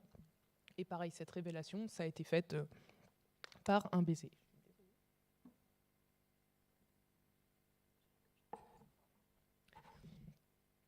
Donc, à partir des années 2010, on commence à pouvoir montrer que des personnages ont une attirance homosexuelle et donc de mettre en scène ces baisers.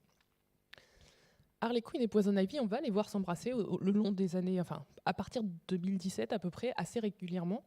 Mais il faut savoir que c'est dans des séries non officielles. Donc pour comprendre ça, les éditeurs comme DC Comics, en fait, ils publient des séries officielles qui sont considérées comme canon, donc qui sont considérées comme l'action principale, et des séries non officielles où il se passe plein de choses, mais ça n'a pas d'influence en fait sur l'action principale. Vous pouvez faire une série sur « Et si Batman n'avait pas perdu ses parents ?» ou « Et si Batman était devenu un méchant ?» Et en fait, dans ces séries, les créateurs ont donc plus de liberté, mais ça n'a pas d'impact sur la chronologie principale. Et c'est donc dans ces séries de la marge, ces séries non officielles, que la relation entre les deux femmes devient officielle. Donc ça va être dans ces séries-là, jusqu'aux années 2000. Alors, 2010, elles commencent un tout petit peu à être montrées ensemble. Dans les années 2010, en fait, on va avoir du sous-texte assez fort dans les séries officielles, mais c'est beaucoup un sous-texte qui tourne autour de l'hypersexualisation de leurs relations. Encore une fois, il n'y a pas de baiser. Et en plus, c'est vraiment pensé, la hypersexualisation, plutôt pensée pour un regard masculin. Parce que clairement, deux femmes ensemble, ça rapproche de l'image des femmes lesbiennes pensée par la pornographie. Et dans la pornographie mainstream, les femmes lesbiennes, c'est un spectacle pour les hommes, en fait. Et clairement, elles adoptent cette attitude-là. On aura aussi, en 2017, ce baiser dans une série officielle. Donc, baiser qui est en soi-même, on pourrait dire, assez canon et montre qu'elles sont ensemble, sauf qu'en fait, il y a quelques années, le dessinateur a fait paraître le croquis original, et si on regarde bien, il y a eu modification. En fait, elles s'embrassent sur la bouche sur le croquis original, et il y a eu cette légère modification qui fait qu'en fait, elles ne s'embrassent pas vraiment sur la bouche dans le comics qui est paru. Elles s'embrassent légèrement à côté, mais ça rejoint ce que je disais sur on ne s'embrasse pas sur la bouche quand on est homosexuel, on s'embrasse sur la joue. Le reste n'a pas été changé, hein, c'est ce qui est d'ailleurs d'autant plus absurde, mais elles ne s'embrassent pas sur la bouche. En 2020, dans les années 2020, ça y est, ça a été canon, elles s'embrassent, elles sont considérées comme ensemble et elles se sont séparées depuis. Mais elles ont rejoint la longue liste des couples de DC Comics qui sont mis ensemble et séparés en fonction des besoins scénaristiques du moment et des besoins des créateurs et créatrices. L'un des points intéressants en fait, de duo et du couple de Poison Ivy et d'Harley Quinn, c'est qu'en fait leur sexualité n'est jamais définie et qu'en plus on peut comprendre assez rapidement que ce n'est pas un couple monogame. En fait, à partir des années 90, quand l'homosexualité commence à être traitée dans les comic books, c'est homosexualité ou hétérosexualité. C'est vraiment un duo de concepts qui fait que soit on est l'un, soit on est l'autre. Et c'est vraiment une dichotomie entre les deux. Et bien en fait, elles deux, elles ne rentrent pas totalement dans cette case à l'époque. Donc, quelque part, ces deux femmes qu'on pourrait présumer bisexuelles, encore une fois, sans que ce soit dit, elles ne vont jamais en fait, mettre un mot sur leur sexualité, et encore une fois, non monogame. Que ce couple soit affirmé dans les années 2020, à un moment, en fait, la question de fluidité des identités est en tout cas plus importante, je ne l'ai pas encore officiellement reconnue, mais plus importante, ou la question de la non-monogamie est aussi une question qui est plus facilement posée, ce n'est pas totalement étonnant. Et je dirais que ça va bien en parallèle avec le développement du terme queer pour parler des personnes, et qui en fait amalgame les questions de sexualité, de préférence sexuelle, d'orientation, d'identité de genre. En fait, on n'est plus sur des questions séparées, mais sur une seule question qui va être englobée par l'identité queer. Donc en fait, Harley Quinn, quelque part, était un peu en avance sur son temps, en étant déjà queer à une époque où le terme était purement utilisé dans un discours militant. La corollaire, c'est qu'aujourd'hui, Harley Quinn, elle a été plus ou moins rattrapée par l'air du temps, et que c'est un personnage dont l'affirmation d'une sexualité qui est ni hétéro ni homo, en fait, ça permet aussi de la mettre en scène en train de flirter avec tout le monde, quelque part. Et le fait qu'elle ne soit pas monogame avec Poison Ivy, ça permet de la considérer dans un couple homosexuel, tout en la faisant flirter, en fait, surtout avec des hommes. Donc, bon, on va dire que c'est quelque chose qui se discute aussi dans la mise en scène actuelle. Par contre, il faut quand même noter que c'est quelque chose qui fait encore résistance au cinéma, parce que dans la transposition d'Harlequin sur grand écran, il n'y a rien de sa sexualité qui est passé. Les personnes qui voient le film peuvent voir un sous-texte queer dans le personnage d'Harlequin, mais par contre, ce ne sera pas affirmé par les films. Quand il y a des millions de gens qui regardent une œuvre, quand il y a des millions de dollars impliqués dans une œuvre, en fait, les personnages queer, ils restent dans la marge et dans le sous-texte. Et je vais juste conclure.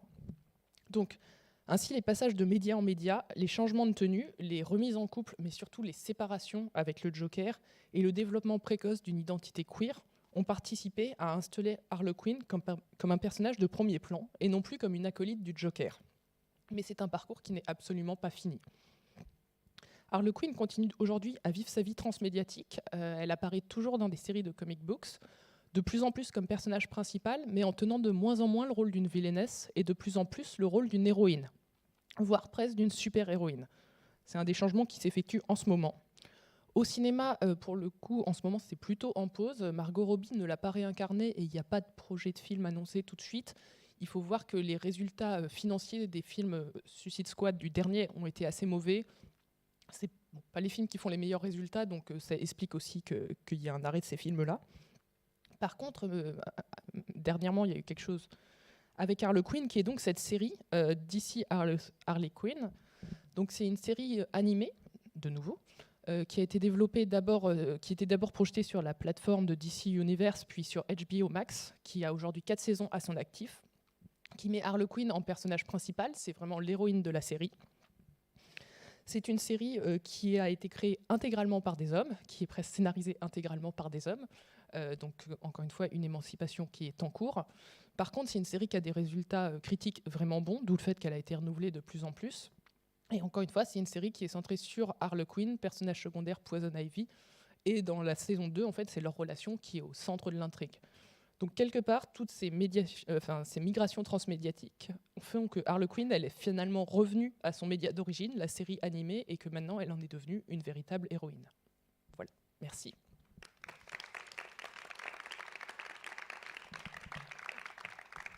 Merci beaucoup, Sophie. On va enchaîner avec la suite de la communication du panel. On va laisser pour la fin les questions. Donc, si vous avez des questions, n'hésitez pas à les noter quelque part. Ça se posera à la fin. Maintenant, on va passer à l'intervention de Maria Clara da Silva Ramos Carneiro et Liana Acevedo de Souza. C'est une communication qui s'intitule « Des représentations du corps des femmes » par des femmes de la bande dessinée brésilienne contemporaine. Je présente nos intervenantes.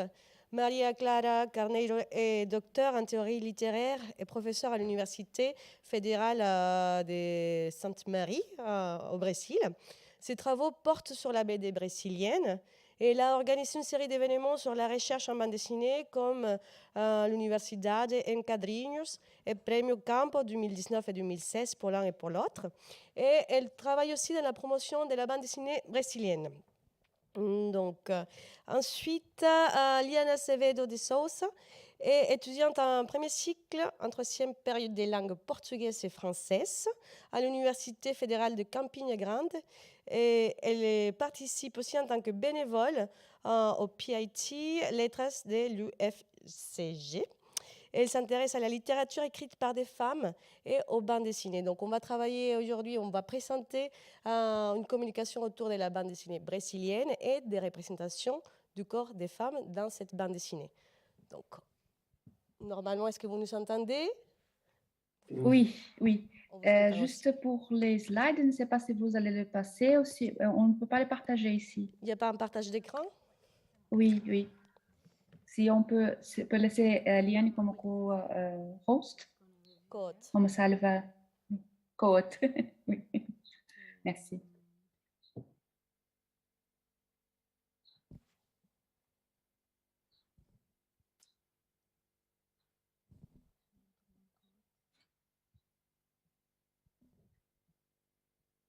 Liane, você consegue partilhar? Compartilhar? Vous pouvez les faire là. Merci. Merci.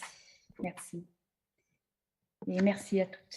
Elle va commencer. Oui, Après, je vais partager. Mhm.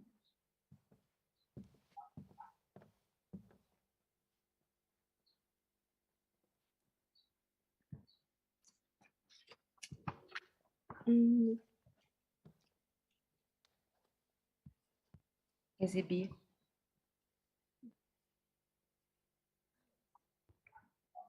Você vai exibir a tela inteira.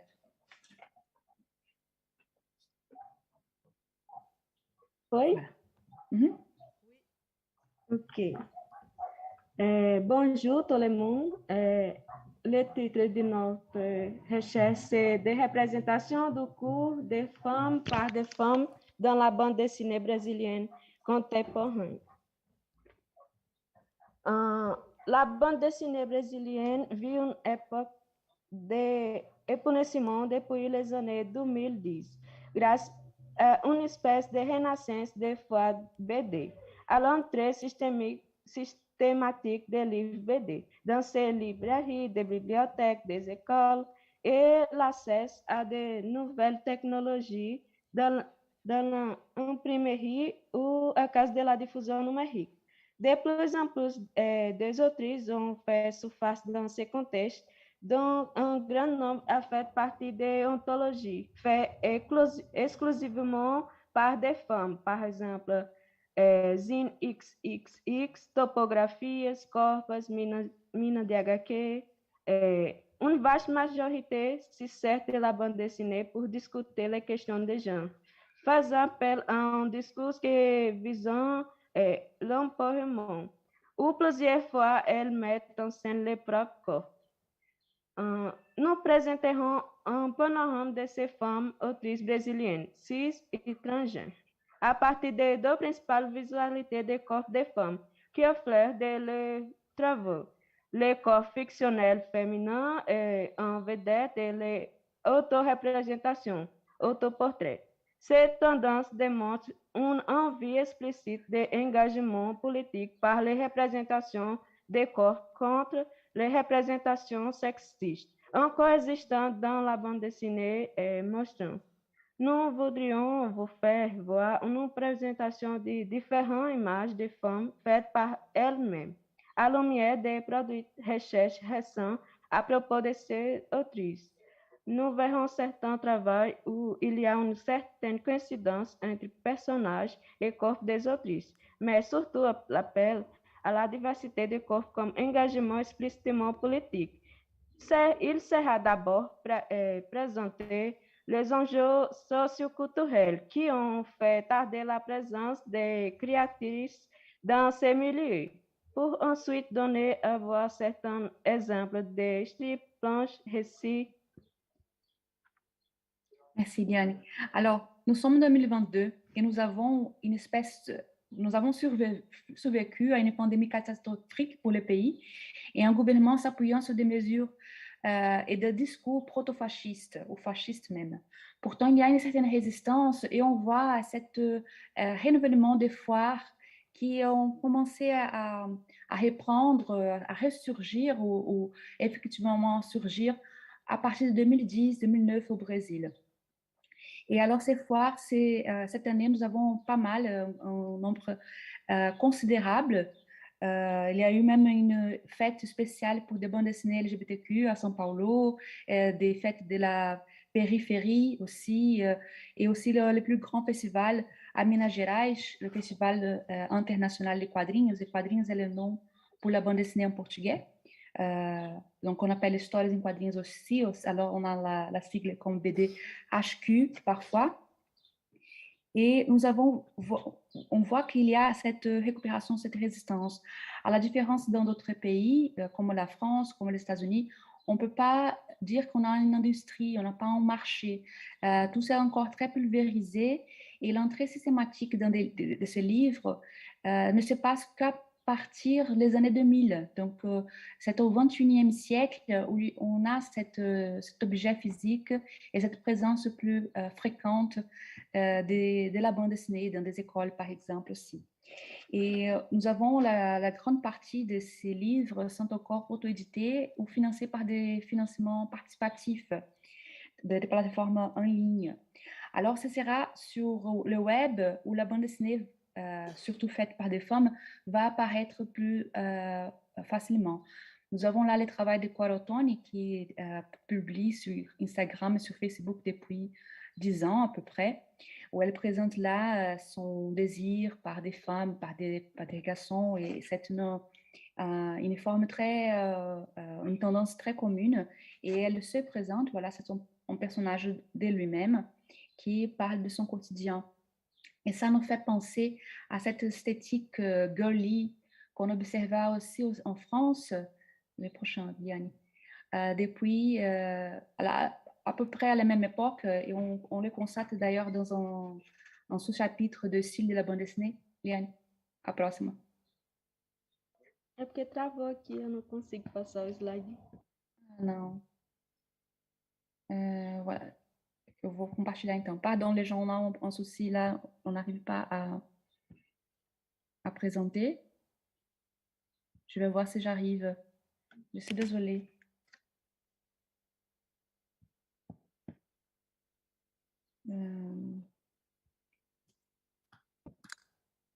Voir si j'arrive à présenter. Voilà. Donc là. Bon. Nous avons donc cette mode qui cristallise en espèce de genre girly. Il y a une présence fréquente de ces couleurs vives, uniformes, ces styles. Là, c'est un sous-chapitre écrit par Jessica Kong, Catherine Mao et moi dans le style de la bande dessinée.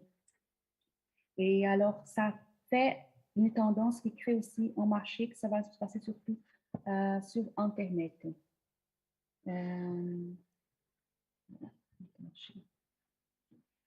Cette tendance, comme je vous dis, au Brésil, ça va faire un marché, mais pas tellement chez nous, parce qu'on n'a pas explicitement cette marque.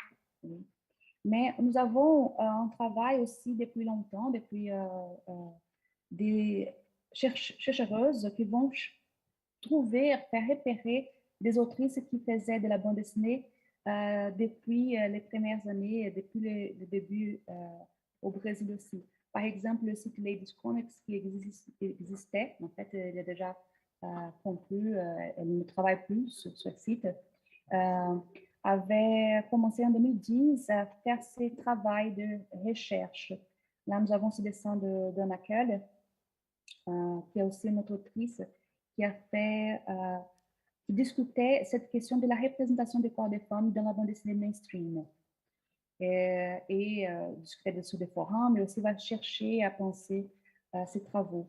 Anna Keller, d'ailleurs, elle va travailler sur une bande dessinée en présentant un personnage noir du début du siècle, Beco do Rosário, et elle publie ce livre comme livre complet en 2014 par la première fois.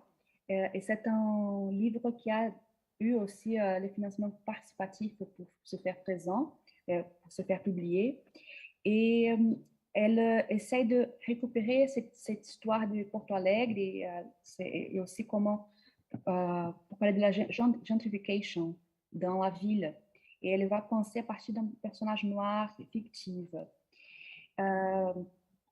Et elle est un cas exemplaire parce que c'est une autrice qui travaille dans l'illustration scientifique et aussi en France, comme illustratrice de bande dessinée. Elle a publié, par exemple, Génération française, écrite par Thierry Glory. Mais pour son pays, elle ne va arriver à faire un livre publié par une maison d'édition qu'en 2020, et grâce à un concours sponsorisé par une banque privée. Donc, c'est cette fragilité qui fait que ces travaux des femmes, ce n'est pas seulement que des femmes qui ont beaucoup de difficultés à se faire connaître à cause de toutes ces questions de marché. Alors, les filles de Ladies Comics, le site Ladies Comics, ça a été une de ces marques, et en laquelle une génération antérieure, par exemple, Aline Lemos, une autre autrice aussi plus jeune, qui va arriver à publier ce livre dans une grande maison d'édition où elle raconte l'histoire de plusieurs artistes brésiliennes de diverses générations, pas seulement de la bande dessinée, c'est surtout de la peinture, des arts plastiques.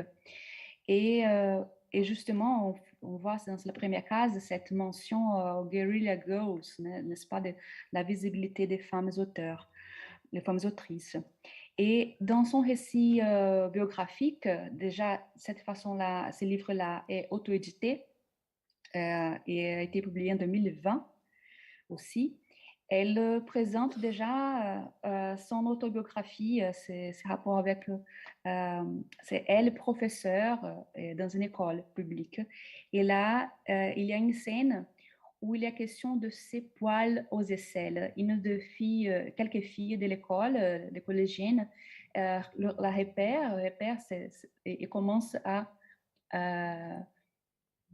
on peut ridiculariser la professeure et cela l'a fait engager en discussion sur les représentations du corps des femmes.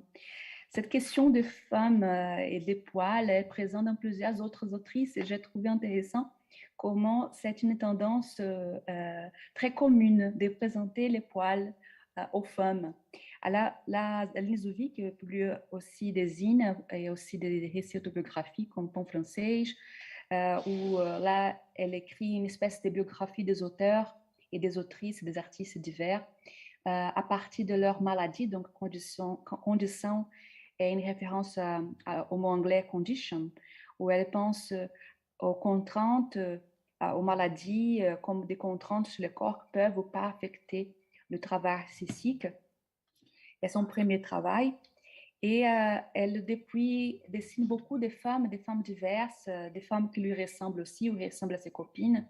Là, nous avons là les poils au bras, les seins qui pendent, et aussi les tatouages, le piercing. C'est une question importante. Et dans Syncope, qui est ce travail-là, elle dessine une musicienne qui aussi, il y a quelques traits qui lui ressemblent. Et l'utilisation des couleurs, c'est pour montrer une forme physique, comment l'anxiété l'affecte. Donc, les troubles de l'âme sont montrés d'une façon sur le corps aussi par l'utilisation des couleurs. Déjà, Fabienne Langone, qui est une autrice qui débute un peu plus tôt, dans les années 2000, dans la presse et dans Magazine brésilienne, elle va aussi penser à cette question du corps décomplexé des femmes. Et c'est comme un peu à la Maïtène aussi, ces représentations quotidiennes des questions, où elle va ridiculariser ce qu'on veut dire belle dans une autre page que malheureusement on n'a pas trouvé une bonne image. Une femme lui demande, elle est dans un sauna, est-ce que ton épilation n'est pas en état? Elle dit, bon, mais je suis une femme, pas un bébé avec des seins. Donc, c'est une question bien visible de parler du corps. Dans nos lives, nous vont faire une observation à partir du grotesque dans les représentations des autrices présentes dans les zines XXX, où elles veulent montrer justement des corps déviants et font beaucoup de revendications pour de nouveaux espaces pour des autrices à s'exposer, dû à l'absence des représentations d'elles. À la différence des autoportraits masculins et de la mise en scène des sujets quotidiens par des auteurs hommes, le corps féminin exposé est toujours politique. Et de plus en plus, on ne rase plus les autoportraits. Cette mise en évidence des poils n'est toujours pas bien reçue, bien entendu. Et à l'époque de la préparation de cette présentation, nous avons remarqué ces posts d'une artiste se plaignant d'une réponse agressive dans des dessins sur Instagram. Je peux passer. Ah, voilà. Donc là, c'est le dessin de Laura Taïd. Et là, la remarque très agressive disant que la juste présence de ces poils-là, ce serait une imposition progressiste et féministe. On voit là ces dessins très paisibles de Laura, qui des formes arrondies, des traits fines, des vives couleurs. C'est pacifique pour la question de la présentation des femmes. Et même comme ça attire des commentaires très enrageux. Laura, elle a aussi un travail à la suite de Me Too, qui s'appelle Aconteceu comigo. Ça s'est passé avec moi, où elle a recueilli le dialogue, le témoignage de plusieurs femmes à propos des harcèlements moraux, des harcèlements sexuels. Et à chaque page, c'est un témoignage qu'elle dessine et elle a ce souci de montrer des différents on va dévarier beaucoup les corporéités. Donc, les récits, il y a surtout des corps gros, noirs, petits, et on parle de ça. On parle de ça. Déjà, Bruna Maia, je voudrais parler un peu de cette utilisation des profils des réseaux sociaux comme principale source d'intermédiation autrice publique. Laura Taïd a fait ce travail de recueil sur son Instagram et publié là ses histoires et après c'est devenu un livre. Déjà, Bruna Maia, elle dessine depuis peu. Elle parle que elle a commencé à dessiner après le conseil de son analyste. Et ces dessins mal dessinés, pas soignés, avec des longues phrases qui les gens les figurent, ça alterne dans son profil sur Instagram à ses selfies, à ses photos, ses histoires, elle parle de son quotidien. Une autre des artistes, après, elle a aussi publié un livre à partir de ça chez un grand éditeur dû à un très grand nombre des followers. Elle attire un public énorme et communique beaucoup avec des lectrices. Et l'une des premières artistes brésiliennes à présenter explicitement de l'autobiographique, de l'autofiction, a été Sirlane Nogueira, qui présente beaucoup ses métaphores visuelles, des images métaphores et parle de ses sensations aussi. Et plus récemment, elle écrit ses mémoires en dessinant des événements gênants, comme avoir posé nu sur un tapis plein de puces et d'autres épisodes où le manque d'argent lui a empêché de poursuivre tranquillement sa carrière d'artiste. Elle a aussi publié ce livre chez un petit éditeur, Loja 42, réunissant quelques de ses travaux. Et elle, comme Bruna Maia, varient beaucoup leur dessin, la forme de dessiner. On accompagne son développement en tant qu'artiste sur leur profil en ligne. Déjà, Love Six, Gabriela Masson, elle a créé un personnage phare. D'ailleurs, elle est devenue une autrice importante en réunissant à ses côtés plusieurs d'autres, comme quelqu'un engagé, demandant un espace fait pour des femmes. Sa personnage, Garoto Siririca, fait référence à la masturbation féminine. Et justement, ça va devenir, c'est un personnage comme un super-héros qui se présente là. On peut même voir, c'était sur un blog, après elle a publié en 2015 dans un petit zine. Et là, on peut voir cette image qui fait écho là à la scène du couple amoureux de Laura Taïd, mais là, ce sont toujours deux femmes et ce sont des aventures sexuelles libertaires. Il est intéressant de vérifier, de penser comment les sexes jouent un rôle important entre ces artistes. Comme Garoto Siririca, il y a eu des revues XXX, plusieurs EGBD menininha, où l'érotique était très important, et aussi Golden Shower. Cynthia, qui a été l'éditrice de Golden Shower, a publié à la fois en France et au Brésil son mémoire comme étudiante de médecine. Ça c'est publié chez Vroom. Elle a voulu présenter sa revue Golden Shower à Melinda Gibbons, l'autrice de Lost Girls, au côté de l'amour, et elle raconte que Melinda aurait dédaigné de son travail en demandant, en parlant que c'était un peu démodé parler de sexe en bande dessinée, comme si c'était plus nécessaire. Mais voilà que Cynthia vit dans un pays où la question de l'hypersexualisation que l'on voit sur les médias ne se colle pas à ce que les femmes souffrent. Nous avons 13 féminicides par jour en moyenne.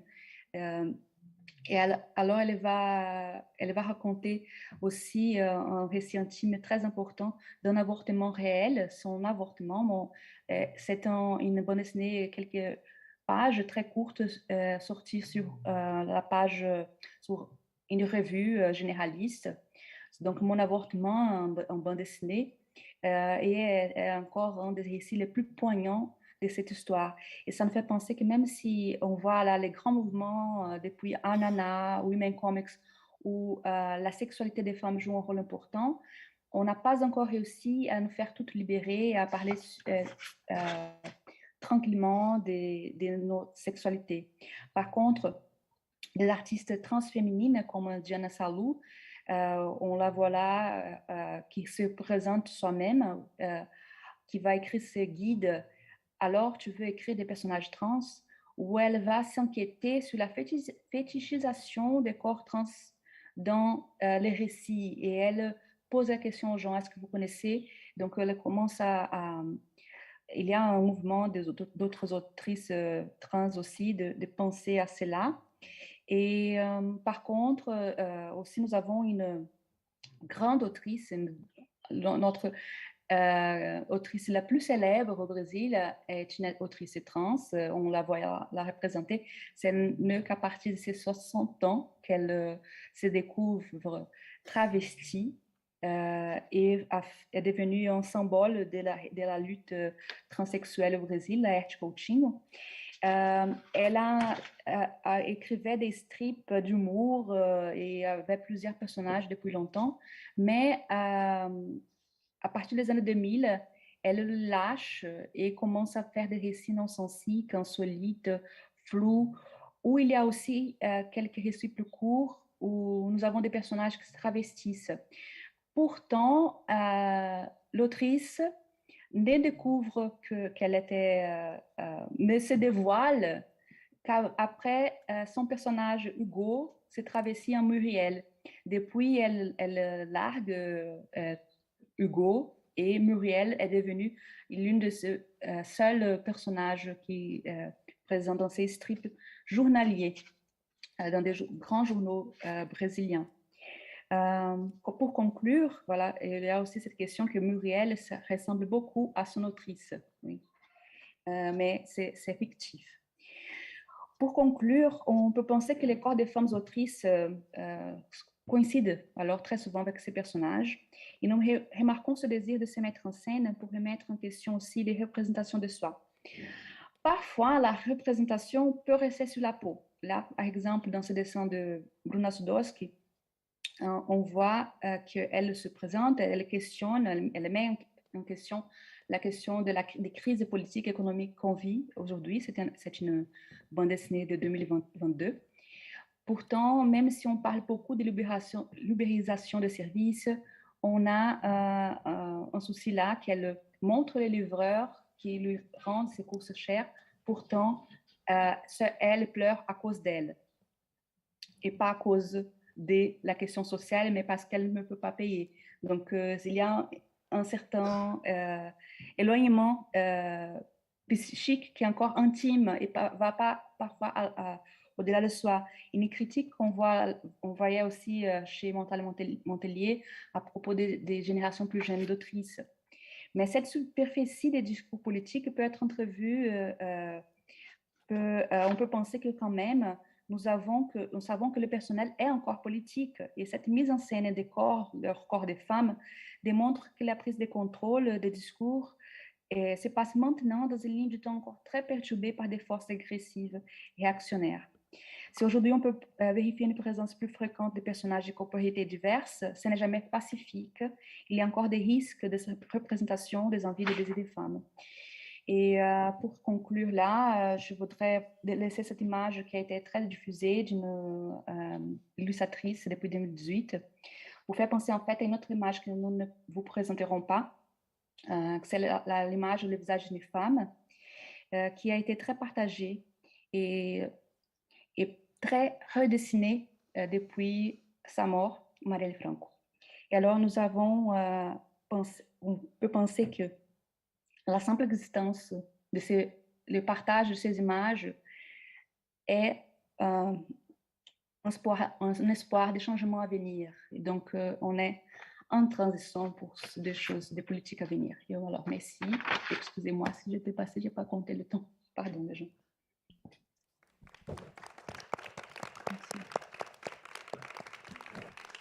Merci beaucoup, Liane et Maria-Clara.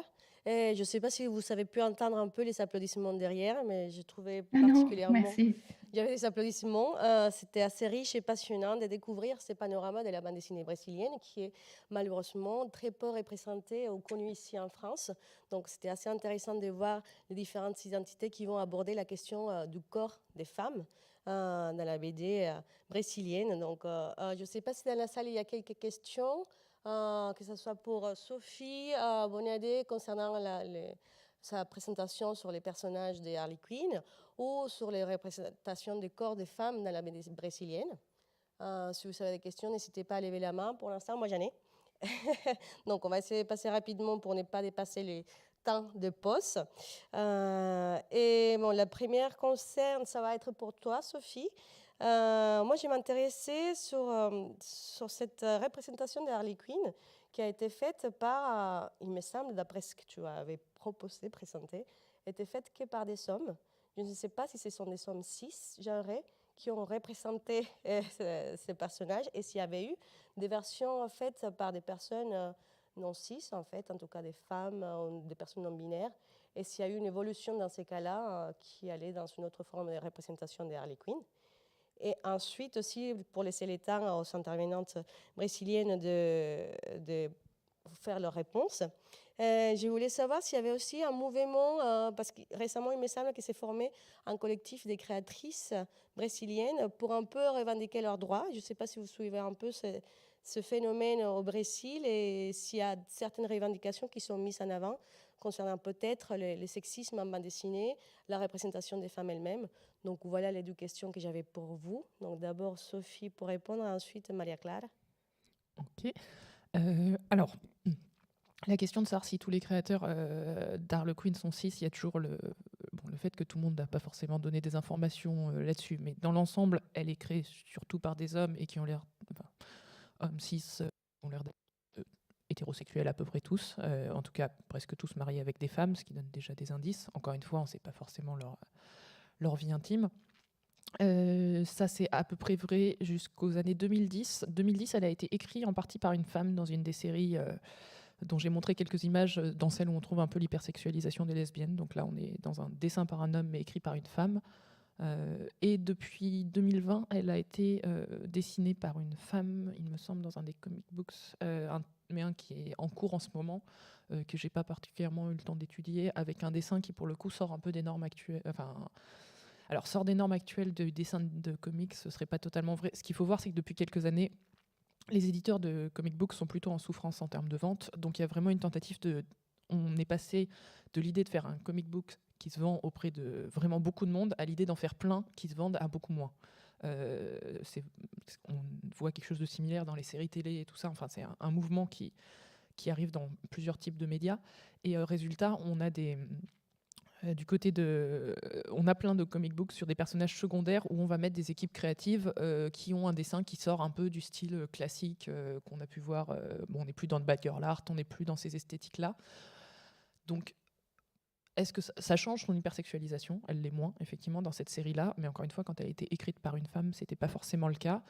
Encore une fois, les comic books, c'est des produits de commande et les équipes créatives ont aussi leurs limites.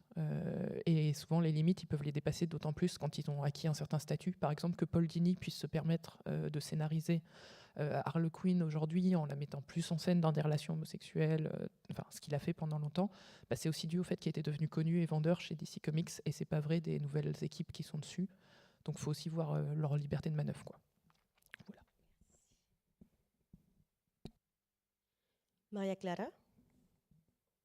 Je ne sais pas si j'ai bien entendu la question, s'il y a des collectifs qui revendiquent les droits des femmes, c'est ça? Oui, tout à fait. Alors, il y a pas mal, en fait, dans la bande dessinée. Nous avons eu un collectif, par exemple, qui s'appelle Corpos en Risco. Ça veut dire des corps en risque, mais les corps déclinés au féminin aussi. Et, en fait, ça faisait appel aux femmes à se rassembler pour créer des strips, un peu plus pour cela. Il y a des autrices qui vont travailler avec des journalistes. Il y a Amanda Miranda, par exemple, qui publie beaucoup dans le journalisme indépendant. Elodin, j'ai aussi plusieurs artistes qui vont se rassembler à d'autres collectifs, des autrices qui vont écrire sur cela, mais pas quelque chose très lié aux droits des travailleuses, comme nous voyons en France, par exemple. Il y a Lynn Lem, je l'ai laissé même sur la scène là. Elle a commencé à faire appel aux gens, faire partie d'un groupe pour essayer de créer une association d'artistes mais générale, parce qu'on n'a pas une association d'artistes de bande dessinée au Brésil. Nous avons des associations d'illustrateurs, mais pas encore des artistes, des créateurs 2D. Donc, et ça commence à exister, mais il n'y a pas un registre civil de cela. Ce sont des groupes. Il y avait beaucoup de groupes sur Facebook où les gens discutaient, mais pas une chose là avec de juridique, parce que c'est très flou et très fragilisé dans une certaine façon.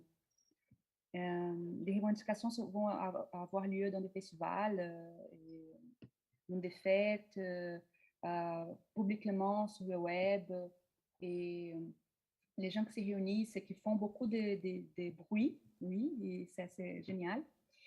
Et ça a fait changer comment on pense le festival.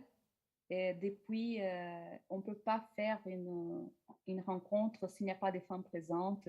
C'est toujours un scandale si on laisse à côté les gens. Et ça c'est intéressant et génial de voir comment ça se passe. Moi, par exemple, je présente les prix Grampo. C'est un prix, en fait, c'est une liste de listes. J'organise avec deux collègues. À chaque année, on invite 20 personnes de la bande dessinée, 10 hommes et 10 femmes, pour élire leurs travaux les plus intéressants. Et ça a mélangé, c'est diversifié. On ne le dit pas c'est album, c'est livre, si c'est web ou pas. Et à chaque fois, on voit un nombre plus grand des livres qui étaient produits par des femmes. Et depuis 2 ans, à chaque fois, la liste est moitié-moitié, par exemple.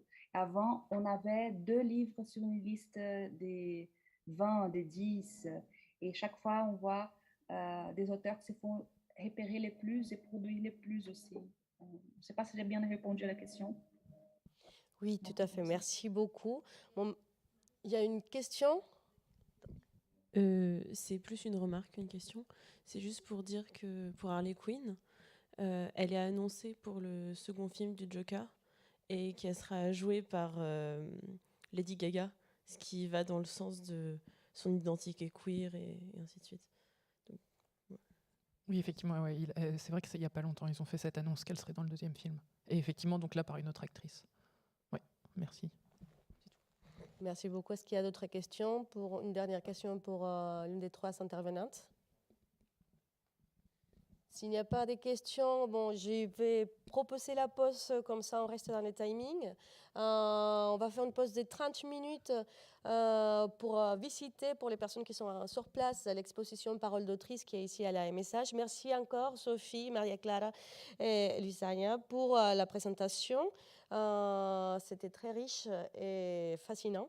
Donc, je propose qu'on on fasse une pause. Pour les personnes qui sont en ligne, attention, pour suivre les directs en streaming, il faut aller sur la page de l'accueil de la chaîne des Bréchoises, la chaîne YouTube des Bréchoises. Là, ça se remet, ça fait la mise à jour du streaming et non pas sur les liens qui ont été envoyés par un mail. Donc, il y a eu quelques petits soucis, mais vous pouvez toujours rembobiner un peu les interventions, comme ça vous pouvez suivre, même de manière effacée, un delay, les interventions. Merci beaucoup et à très vite à 17h avec la table ronde sur les créatrices des BD d'Europe et d'Amérique latine. Merci.